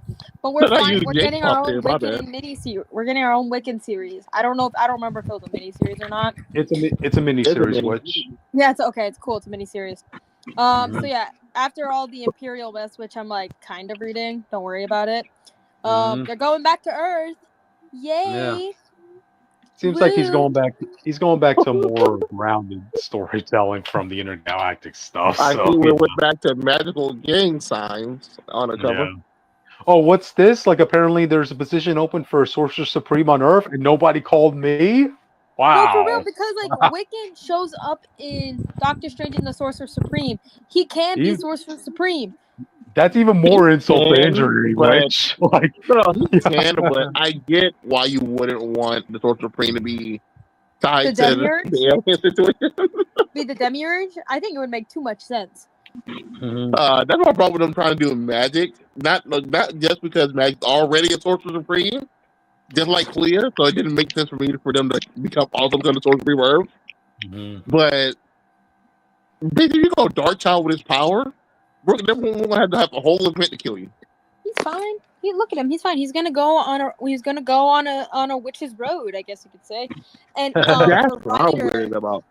the writer did a little Q&A session after the reveal of this book, and he said that there's gonna be no MCU synergy. Everyone wipe your brows. Thank the goodness.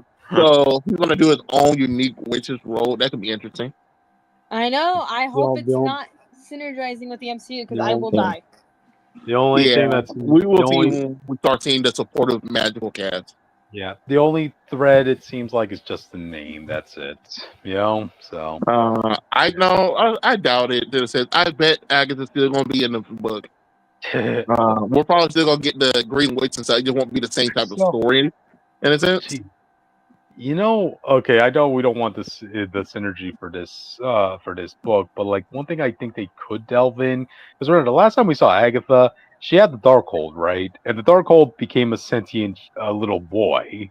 You know, I think that would be something interesting. I thought Charlotte was absorbed that book. I'm trying to remember. It's been a while since I saw Agatha. There's so many events. So Agatha did the crossover fight I already know if Agatha shows up in this book, Wiccan is legally allowed to beat the crap out of her because of that shit that she pulled in that Wiccan and Hulkling miniseries on Marvel Unlimited. Yeah. Oh yeah, you know dang well they're going to reference that. They're going to reference that definitely. Hold up. So the last time we saw Agatha, she was young, she had a Darkhold, and she was doing crossover fight. You remember that? Yes. Yeah. Was that after or before the Darkhold series where Spider-Man and all of them had those fucked up stories? I think that was before. If that's before, then last time we saw the Darkhold, Scarlet Witch absorbed it. Mm-hmm. A version of the Darkhold. Like, did she absorb the child? Is what you're telling me? No, she absorbed Thawne himself. Okay, so she didn't absorb the child, so that kid is still somewhere out there. He absorbed Chthon, so I guess you could have Chthon be reborn through the child if you want. Yeah, you know. The only thing I remember from those crossover fights was like that awesome issue of Tagiki going up against Moon Knight. That was the only good one. The rest of them either ended with some bullshit or not a real fight. Yeah, well, so. But that's Contest of Chaos or something. Yes, there you go. Contest of Chaos. It's just been so long since we've seen Agatha. Something, you know. She's not really that important anymore. Yeah, but it doesn't help they keep killing off Doctor Strange. So it's not like the main person you'll probably go against is not around.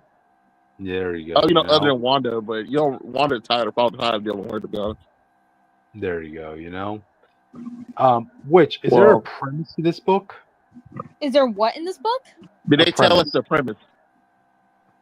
Let me look it up real quick because I'm not 100% positive. Let me see who. I just want to see if they're going to show Wiccan's. Hold on. I just want to see if they're going to show Wiccan's. So okay. Go ahead.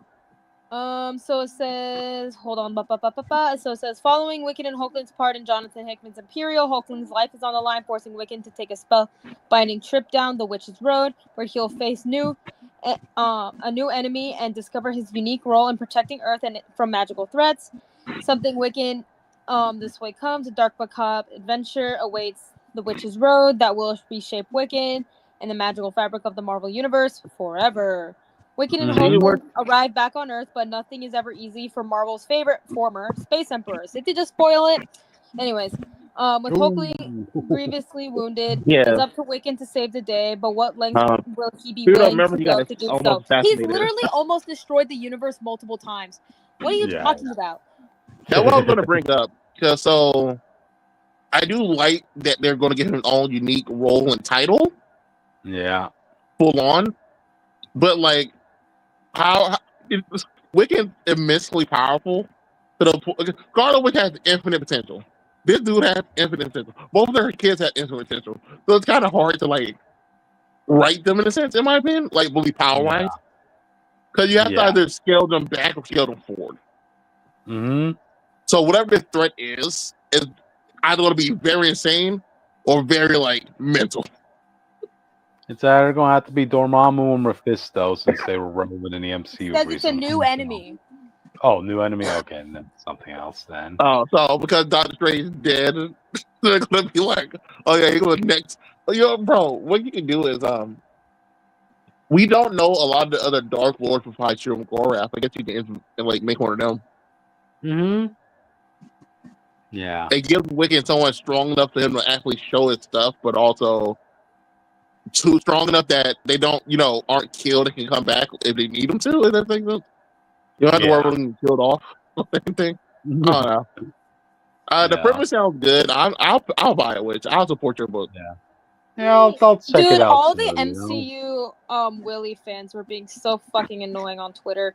Like, they were like, oh my god, we're finally getting like a Wicked book. Like, he's gonna look so much like Joe Locke. And I was like, and like, he was not even relevant before the MCU. And I was like, shut the fuck up. He was making headlines when he debuted back in 2005. And remember what happened in 2019 when that Brazilian, like the president of Brazil, tried to ban the Children's Crusade because Wiccan and Hoagland kissed into it? That made international news, by the way. International news. Crazy.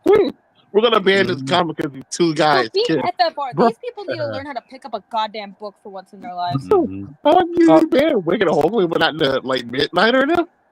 No, because they don't actually read comics, so they don't know who these people are. I was when this kid showed them a comic page, like, nah, this gotta go. Okay, question. Like, I already know when North Star pulls up, people are gonna be fucking annoying about that too, and I'm gonna be like, bro, have you not picked up a singular comic book with this man in it? Yeah, I feel for you. Question, dude. Who's writing this book? Give me a minute. Hopefully it's an established writer. Hold on. Fuck, I didn't want to look him up. Oh, I got it. It's Wyatt Kennedy. I don't know who that is. Anyone know what it is? I've never heard of that person before. Hold on. That's kind of concerning. So he mostly writes indie books. I was one of those situations again. At least he has prior writing. He wrote a comic called Nights, and he wrote a comic called Bolero. Fuck me in the ass. Okay.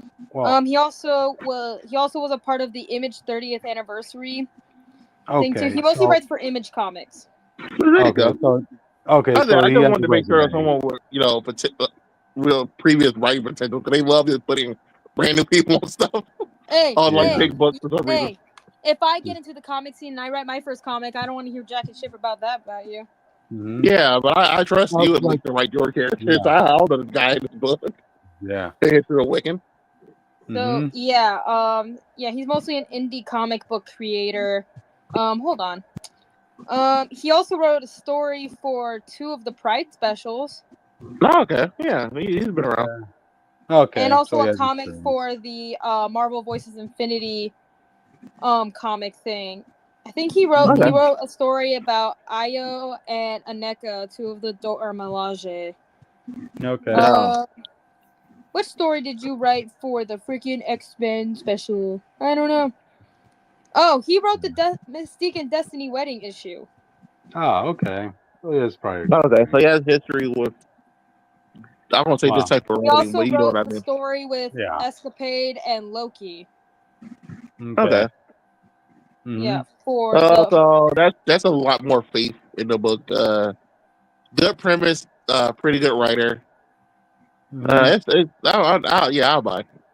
Yeah, I'll buy it to see for discussion. So at least buy the first issue to support you with. Yeah, at least read the first issue before making harsh judgments. Gotcha. Okay. All right, then, audience. I guess with that, let's move on to the next topic. And I got this one. Red Hulk, quote unquote, canceled. What is he fighting? Oh, that's Werewolf. Yeah, you remember I told you he's POW right now. He's being experimented on. Yeah. Yeah, Werewolf is a character that debuted in the Howling Commandos back in 2015. Yeah, I He's would say Werewolf described. sounds super familiar. Yeah, he's Because it's the described. name of an alien species. Yeah, he's described as like a Sigma Snake if he was a cybernetic werewolf, basically. So yeah. Okay, but anyway, for Red Hulk's book being canceled, I don't know if I would go as far as to say it was being canceled because remember, this book literally started as is a tie-in to an event, and the event is about to be over by the time this book reaches issue 10. So yeah, it's probably naturally coming into its conclusion. It was going to end at some point. I mean, books that typically start off as tie-ins to an event don't normally last long after that. uh, the last time I saw a scenario like that happen was during Daniel Way's Deadpool run. Where his run started off as a secret invasion tie-in, but that's Deadpool, so it was a moneymaker. So that's a very specific situation. Red Hulk, I've been enjoying a lot, audience. It's been one of my favorite books to read.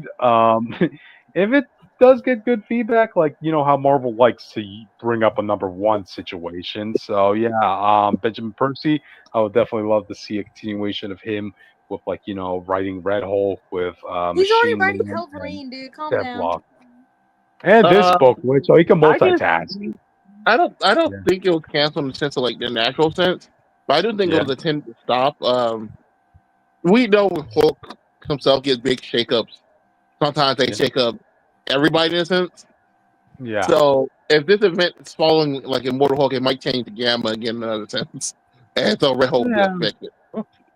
yeah, true. I mean, his powers, And his also the writer body. also might want to use Red Hulk in his book because Red Hulk has been a Hulk book in a long time.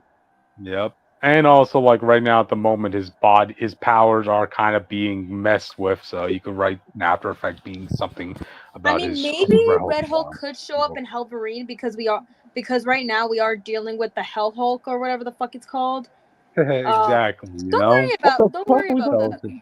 I'm not talking But about it on the podcast because I don't really want to. I already have enough books to talk about, but I might gotcha. talk about an issue here and there because Aurora just came back. So I missed Weapon H, bro.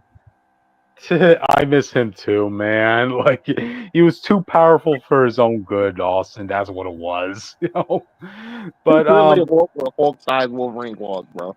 He, he, was- yeah, he was the perfect monster that I needed, bro. And yeah. And he was also a former soldier, audience, so he was a if he Hulk was that in had the combat 80s, he would have training. did numbers. Yep. But there's also something else I wanted to talk about, like with Red Hulk's character going forward, because yeah, one thing I guess I'm the only one who pieces this together, right? You know how like books tend to want to still keep with synergy with the movies.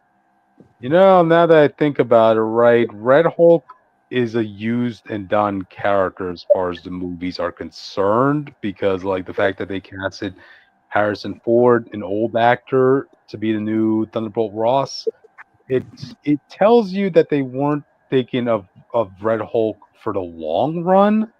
So as far in with when it comes to comics, if you ain't gonna be of use in the movies, they'll find a way to write you off. It happened with Hank Pym. Yeah, it happened with Hank Pym. Like the dude Old now like he looks is in the film, thanks to that Avengers Inc.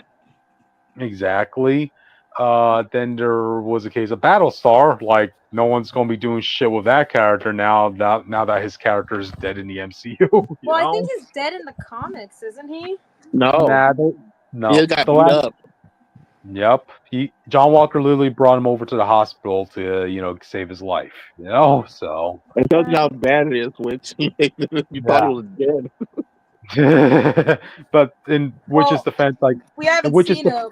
We probably it, haven't seen him since the 90s or whatever the fuck, because it's always the 90s. no, from He only has 2000. 95 appearances, Crypto. What the fuck are you talking about? Of But course, we're no, not going to see him a lot. he was in the last John Walker book, the U.S. Agent book. Yeah, When was But that? that was 2018, I believe. Yeah. Yeah. Yeah, it was. But no, that just leads to my point, which Oh, in he saying shows that up in if Marvel Zombies comics. So yes, Yeah, Sony that's is. what he means. The guy's still alive. John Walker's still around, but because the character was killed off in the MCU, people don't want to use Battlestar with John. Yep. It's also the same thing with Demolition Man, which you think the comics are going to do anything with him now that he's gone in the movies? To No, be fair, they weren't doing He anything with him he had before. a Lego special. What are you talking about? Oh, a Lego Yeah. special. Wow. Yeah. At least he gets to be put in shit. Hmm. That's the best you could do for Demolition Man. Wow. To be fair, even that's It's not better than point. nothing. Yeah. But no, this is just leads to my point of saying like, oh, Listen, look, you can't use characters who have less than 100 appearances to make your point.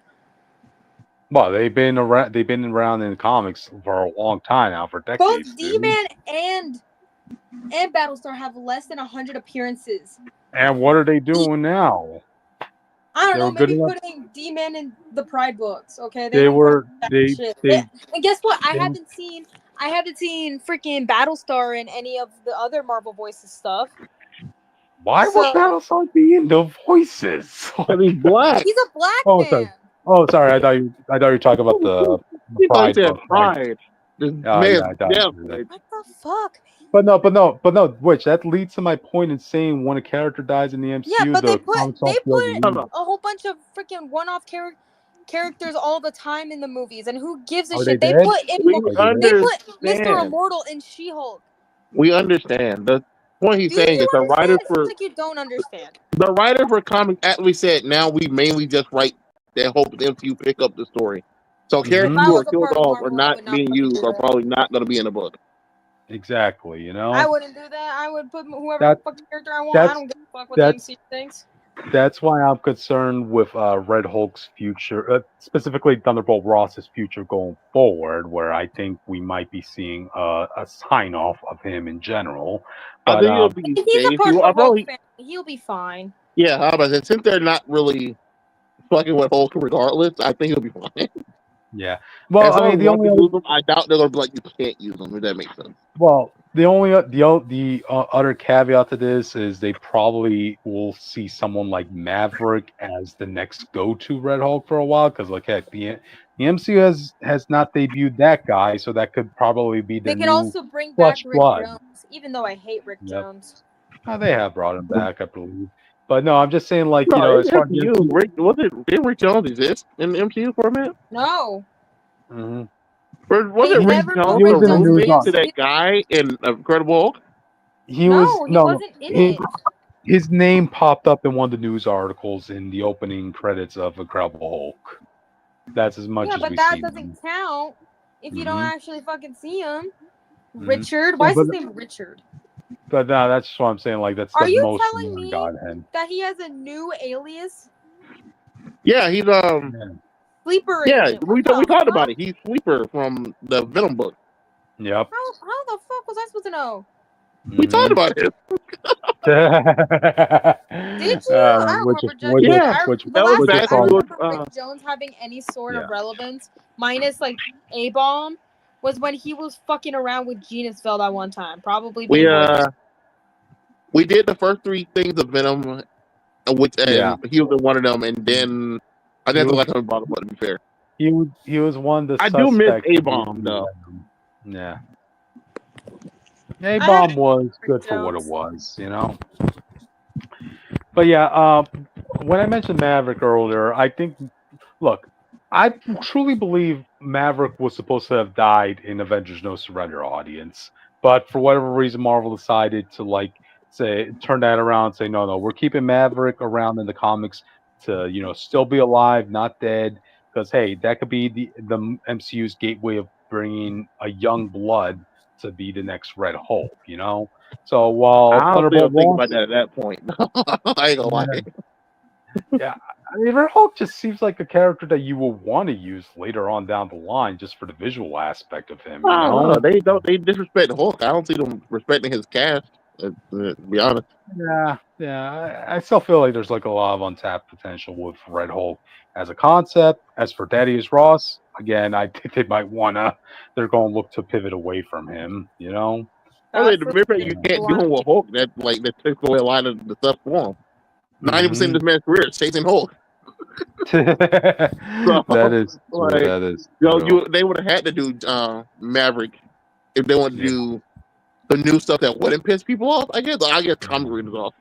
And again, like with Maverick, you have the safety net of like it's going to be a younger actor, so you could use him for the long run. Because to cast Thunderbolt Ross accurately, audience, you need to get somebody that's old, but an old person isn't going to be sitting around for the long run, you know. So yeah. Also, Maverick has the Red Hulk mustache that this Red Hulk should have. I don't like that he lost his mustache just because they want to do a mystery book.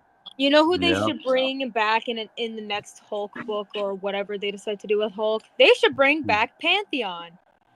Yeah. Mm-hmm. Because I need Hector to be in more books. Okay, he was one of the OG gay characters at Marvel. Okay. I want to bring back that trans scientist. I can't even remember her name from Gamma Flight. Oh, I know who you're talking about. She was in Gamma Flight. Because her and Bruce's thing was actually pretty good together. Also, bring back Samson. Bring back Leonard Samson, aka Green Sasquatch. That was the worst thing that's ever happened. Yeah. Thank God. You will not bring that trans scientist back unless you bring in that trans She-Hulk character from that Pride book. They're never doing that. They had a good concept with her, which they had a good concept with her. I know they did. I know they had a good thing with Jennifer. Don't get me wrong, but still, they're never gonna. There's also characters that debuted in the Pride book that have never made an appearance. Be grateful that Somnus and also Escapade got to be in comics. Okay. Mm-hmm. It's weird to be in a situation, audience, where you're in a competition with other people in your own community, you know, for spotlights, you know. Yeah, but, the only Omega level. There's only like 2, quote unquote confirmed at the moment. We don't know. Only 2 like people from minority groups that are Omega level mutants, and one of them is Iceman, and the other one is Storm, which is kind of sad because we need more. What the hell is Ice? Oh, never mind. Yeah. Did you know who the hell is Iceman? Okay. I was looking at a race thing. Isn't Iceman a white male? Yeah, he's like I think he's like half Jewish, I think, but he's gay. But he's not allowed. I'm so used to being gay that when you said it, I looked at race for some reason. Just saying, if global warming is a serious issue in the MCU, we're gonna need Bobby. No, if global warming actually is still a threat in 616, then Bobby, you suck as a superhero, man. Come on. That was my problem with like that type of stuff. Like the X-Men themselves could pretty much be all. Yeah, dude. Well, what's that for that time? We got 2 things to do. You know, we still got one more left, but those are our thoughts on. We're after Power Rangers. Oh, I know you said you want to put that off. It don't matter. We could do Hulk. Let's go. Okay. All right, let's talk about this one. The next topic. Another Hulk? Go ahead. No, Jake, you introduce this one. Jake, you introduce this one. Coward. Jake. Man, fuck this guy. I'm doing it. This is your man, Jake. Ryan North, the Incredible Hulk. I'm excited for it only because we've seen how well he does science in the Feather 4 stuff. And also Squirrel Girl. He does science in Squirrel Girl? He did the Squirrel Girl book. Bro, I didn't read that shit. Is that the one with the ugly art? Yeah, like literally, since like Squirrel Girl's like a computer science major or something, he was able to like do some stuff with that. Okay. I didn't know you read that book. I just read that book having ugly ass art, so I never looked at it. Oh, sorry, I like guys. the artist. The vibe. Okay, sorry guys. I was out trying to upload that photo for the last topic. Okay, so yeah.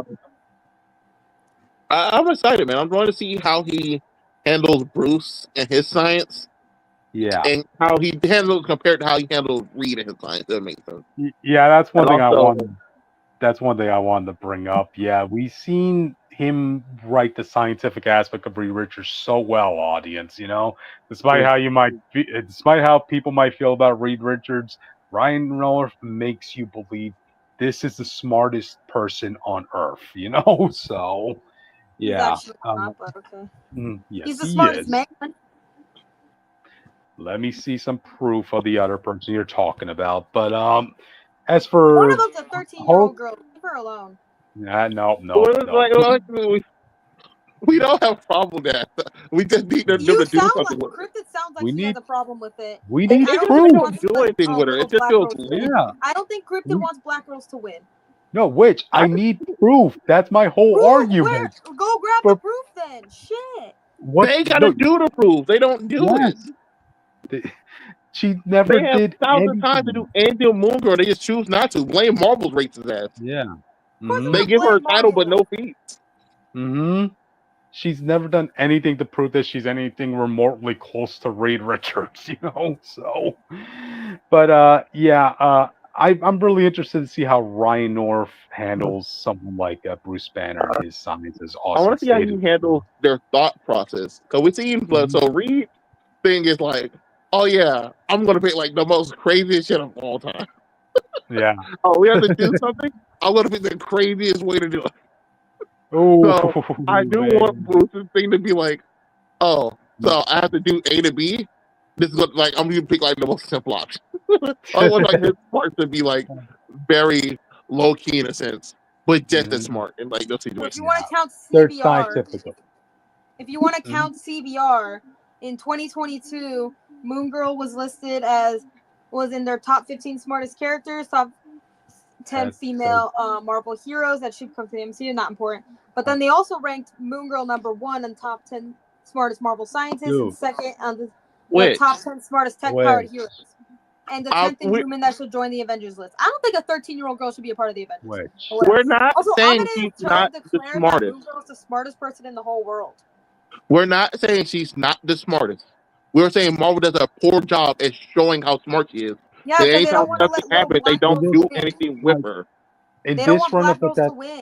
Look, in this run of Fantastic Four, we've seen amazing feats of scientific know-how from Reed Richards, like You that test. You think Carol Danvers is gonna let Dude, she's been around for 15 years, Yeah, dude. Carol Danvers don't have a fucking say of what Moon Girl does. She can do whatever the fuck she wants. Dude, Moon Girl has been around long before Avengers Academy was a thing, but she has done nothing with her science. Maybe because they don't do anything with her. Cryptid. So that's all that knows. That's what he's saying. He's not discrediting her as a character. He's crediting how Marvel. It sounds like he is. I'm just. So you can take it like that, but it's not what he's doing. I want proof, which give me. If Marvel doesn't show her being the smartest, just saying she's the smartest doesn't do anything for anybody. For you. Oh my god, that's all my argument is, audience. I want proof to tell me why Lunella. Yeah. You could put her on any ranking system as high as you want, but if she's not proving it, it's hollow. Any team. Have you read any of her books? I feel like put her with anything and actually show her being smart compared to Reed. Don't just be like, oh, off screen I made Reed cry because I just put one of the I think it would be funny. I think it's funny that she did.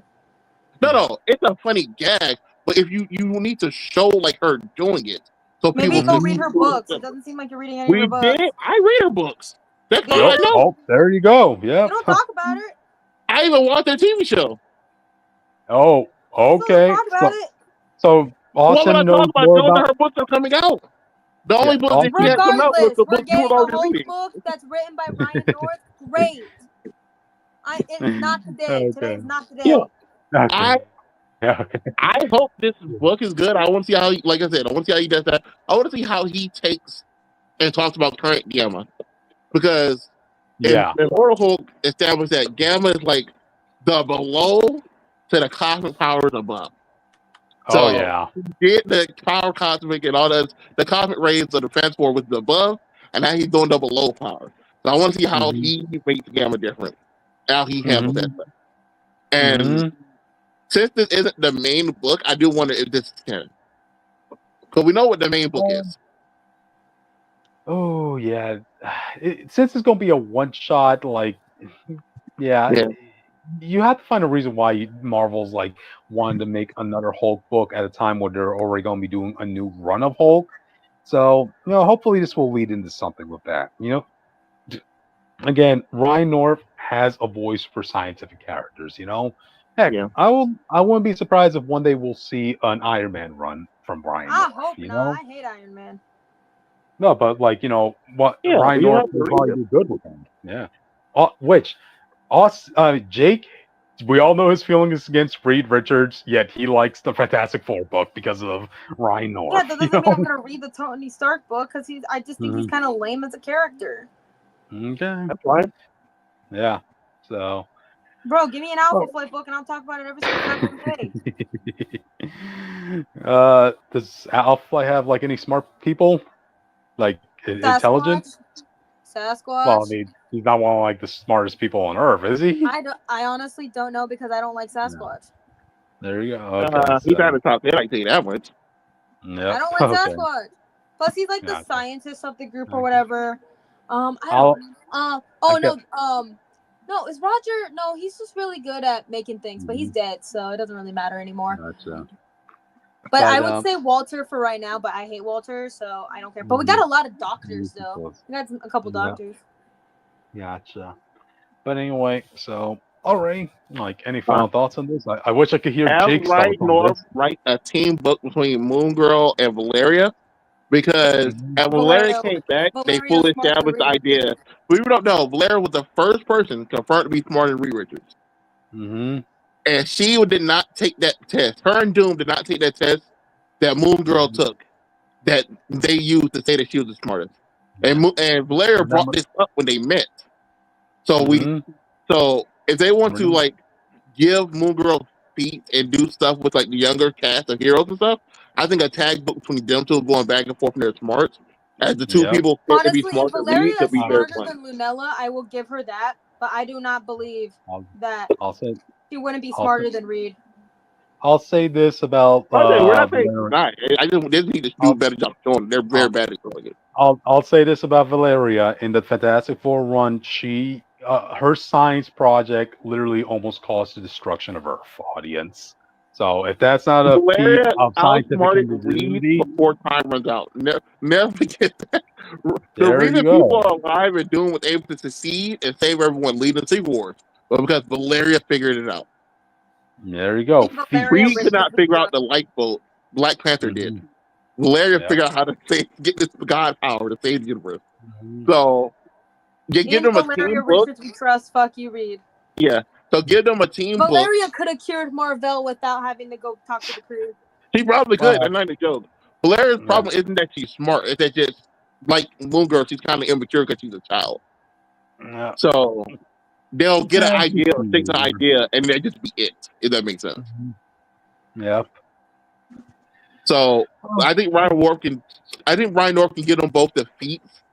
They would defeat the show how smart they are, but also have like a compelling story to elevate these two characters and at least in like casual people's eyes, in my opinion. Yeah, that will be something. Also, we need more with Devil Dinosaur, bro. What happened? I missed the Pet Avengers, bro. The next time you'll see Devil's Dinosaur will probably be a team up with Jeff the Shark. I can almost promise that. Let's go to the last thing, so we can get this out of the way. All right. Well, with that, let's talk about the last topic of the night, audience. This is going to be quick, but Power Rangers first look. The reason I posted this at first because we thought this was for the TV show, which is next year by Disney. Probably one of their attempts to get the male audience. Yeah, but this is confirmed to be for Hasbro's crossover with Ninja Kids. It's a collab. Ninja Kids is a web series, and they're letting them use official Power Ranger stuff. I guess because they sold most of the original stuff. And they're letting they'll do stuff for the kids. I thought that was unnaturally nice of Hasbro. Yeah. Because these dudes are stingy. Like, they don't usually not care. They cancel web shows, web series, all the stuff. Yeah, I guess this is good public relations move, like to sway good faith with the fans, I guess, Austin. I think long terms, So yeah, I'm looking at the suit right now, and I gotta say, like, did the designer come from the MCU because of all the added line work they gave the Power Rangers? Added line work, funny enough. No. You're talking about around the wrist and the leg. Not just that, but you seen the redness of his suit. You see line work all over it. Come on, Austin. Zoom I don't think you're supposed to see that. Like, look, Austin. Look, you see what I mean, No, right? I don't, Dan. I know. I see those are quote unquote lines, but I don't think those are attended stitched lines or anything. Okay. Nah, I'm just saying, man. Like, I that's think why I'm it's a cheap, thinking, like, cheap suit they gave him. yeah, I'm just. That's why I was just saying, like, I know a lot of people like to raggle on the MCU's costumes for like giving so much unnecessary line work. We all know why they have to do that, but like for Power Rangers, wow. I just think they gave him a cheap suit. To be honest, I think it was one of like the first copy suits they made when they started doing their own content in the season. But if you look at his arms and legs, you'll notice he's missing the red diamond on his wrist and boots, Right. and it's the outline. Huh. Okay, I'm looking at that detail right now. Well, I guess they have to find some way to put a staple on this being their version of Power Rangers at the end of the day, But this does make me worried in a sense. People, the bigger problem with Power Rangers is that you can't really update no one has found a way to update the look successfully. Mm-hmm. And while there are good Power Ranger looking suits that could work in modern times, Mighty Morphin is not one of those suits naturally. So if we're doing Mighty Morphin again, especially with the Disney stuff, I don't know how you'll make it good. Like, I would say good. Make it look not like the show, but enough like the show that people won't cry about it. Okay. Trying to have the best of both worlds, what I hear. Yeah, because they're going to try to, because they don't want a pure reboot. So they're going to try to update the suit somehow. And if it's just unnecessary line work, it's going to piss people off. So I do think one thing they got to do is get rid of the lips. I don't think any suit can have lips because they don't talk well with them. Yeah. Do they have lips on this suit? I can't tell, but the regular Mighty Morphin does have lips. Why? Okay. Look, I don't know. I'm looking. Some just randomly have lips and they don't move. So it's like, why do you do that? Okay, I'm looking more. Look, I'm looking more closely at the helmet of the Red Power Rangers here. It looks like the mouth is like. Look, the helmet looks like a helmet, right? But the mouth looks like it's underneath the helmet. If that makes sense, I know. This is a bad angle because the guy flipped over, but it looks like he does end up having the lips. Yeah, and that's probably my worst and most hated Power Ranger aesthetic. The random lips because they don't move, and then you have the thing like so people don't know old Power Ranger suits can be damaged. The modern ones don't. The modern ones, when you break them, they just break all the way off. Oh wow! So you like the classic shows before they first sold it, Lightspeed Rescue, all that stuff. Those get like holes in the suits. You'll see like holes in the helmet to see guys' eyes on the other crazy stuff. But so I don't know. I kind of hope they bring that back where you still have the morphing grid power to like protect their body itself. But I do like the suit still feel like an actual suit, so you can't get the battle damage outfits and styles and show like the progression of how hard the fight is without having to just instantly have them demorph because they got punched one time or some dumb shit like usual. Then they try explaining that like the whole fireworks that come out of their suit after every damage is just their suits deflecting damage or something like that. No, so Dr. K explained that the extra when they morph, they generate so much power that it needs a release. So just shoot something like that. Okay. So like that means these suits are like very inefficient in doing their job. They waste so much energy doing everything, apparently. Jeez, why can't the OG suits be perfect from the beginning, audience? They're not the OG suits. They're like all the suits have that problem because they all do that stuff. But I do hope my main hope for this stuff is they set actual like rules for the morphing grid. So people don't know the morphing grid is like the thing that connect all Power Rangers what they tap into. One way or another use like the morphers on the other stuff. Throughout all the ways. The problem is there's no real rules or anything set by it. So you kind of have to like guess a lot of stuff. Like you'll never know that the morphing grid It took a long time for them to be like, oh, the morphin grid gives you the ability to fight. Like it gives you like a set move set and stuff you can do. Because you don't remember the original people they hired for the show could actually fight, so they didn't have to do that dumb shit. But later on, they started hiring just actors, so they had to be like, oh well, this guy who was a criminal all his life wasn't really a fighter. Suddenly, like doing backflips and leans over everything because the morphin grid gives you that knowledge. This whole time, I thought like just giving that battle cry of morphing time is just gives them an adrenaline boost. Like, dang. Yeah, no, yeah. So I wanted like I didn't want that stuff like fully established because it's always like loosey goosey, especially like in the comics and stuff. Mm-hmm. Gotcha. But like I said, the suit looks okay for a web series. If the episode comes out, I'll watch it and review it. Mm-hmm. We'll say it looks acting in action, but other than that, we can end the night. Gotcha. Wow. So, alrighty then. Wow, we got through all topics, audience. Oh, you see a guy fixing his suit, but other guys just like on his phone. This is what happens off screen, audience. So what can you do? Jake, sign us out, man. Oh man, did we just really lose Jake? Yeah. We did lost it. That man disappeared for an hour and then came back randomly to talk away to the left again. Gotcha. Well, we ain't giving you. Well, I guess that means no ending theme. Intro music. Fuck you guys. You don't deserve it, man. Yeah, you guys can subscribe. All right, guys. We'll see y'all tomorrow when we talk about comics. So, see ya. Oh wait, no. End stream.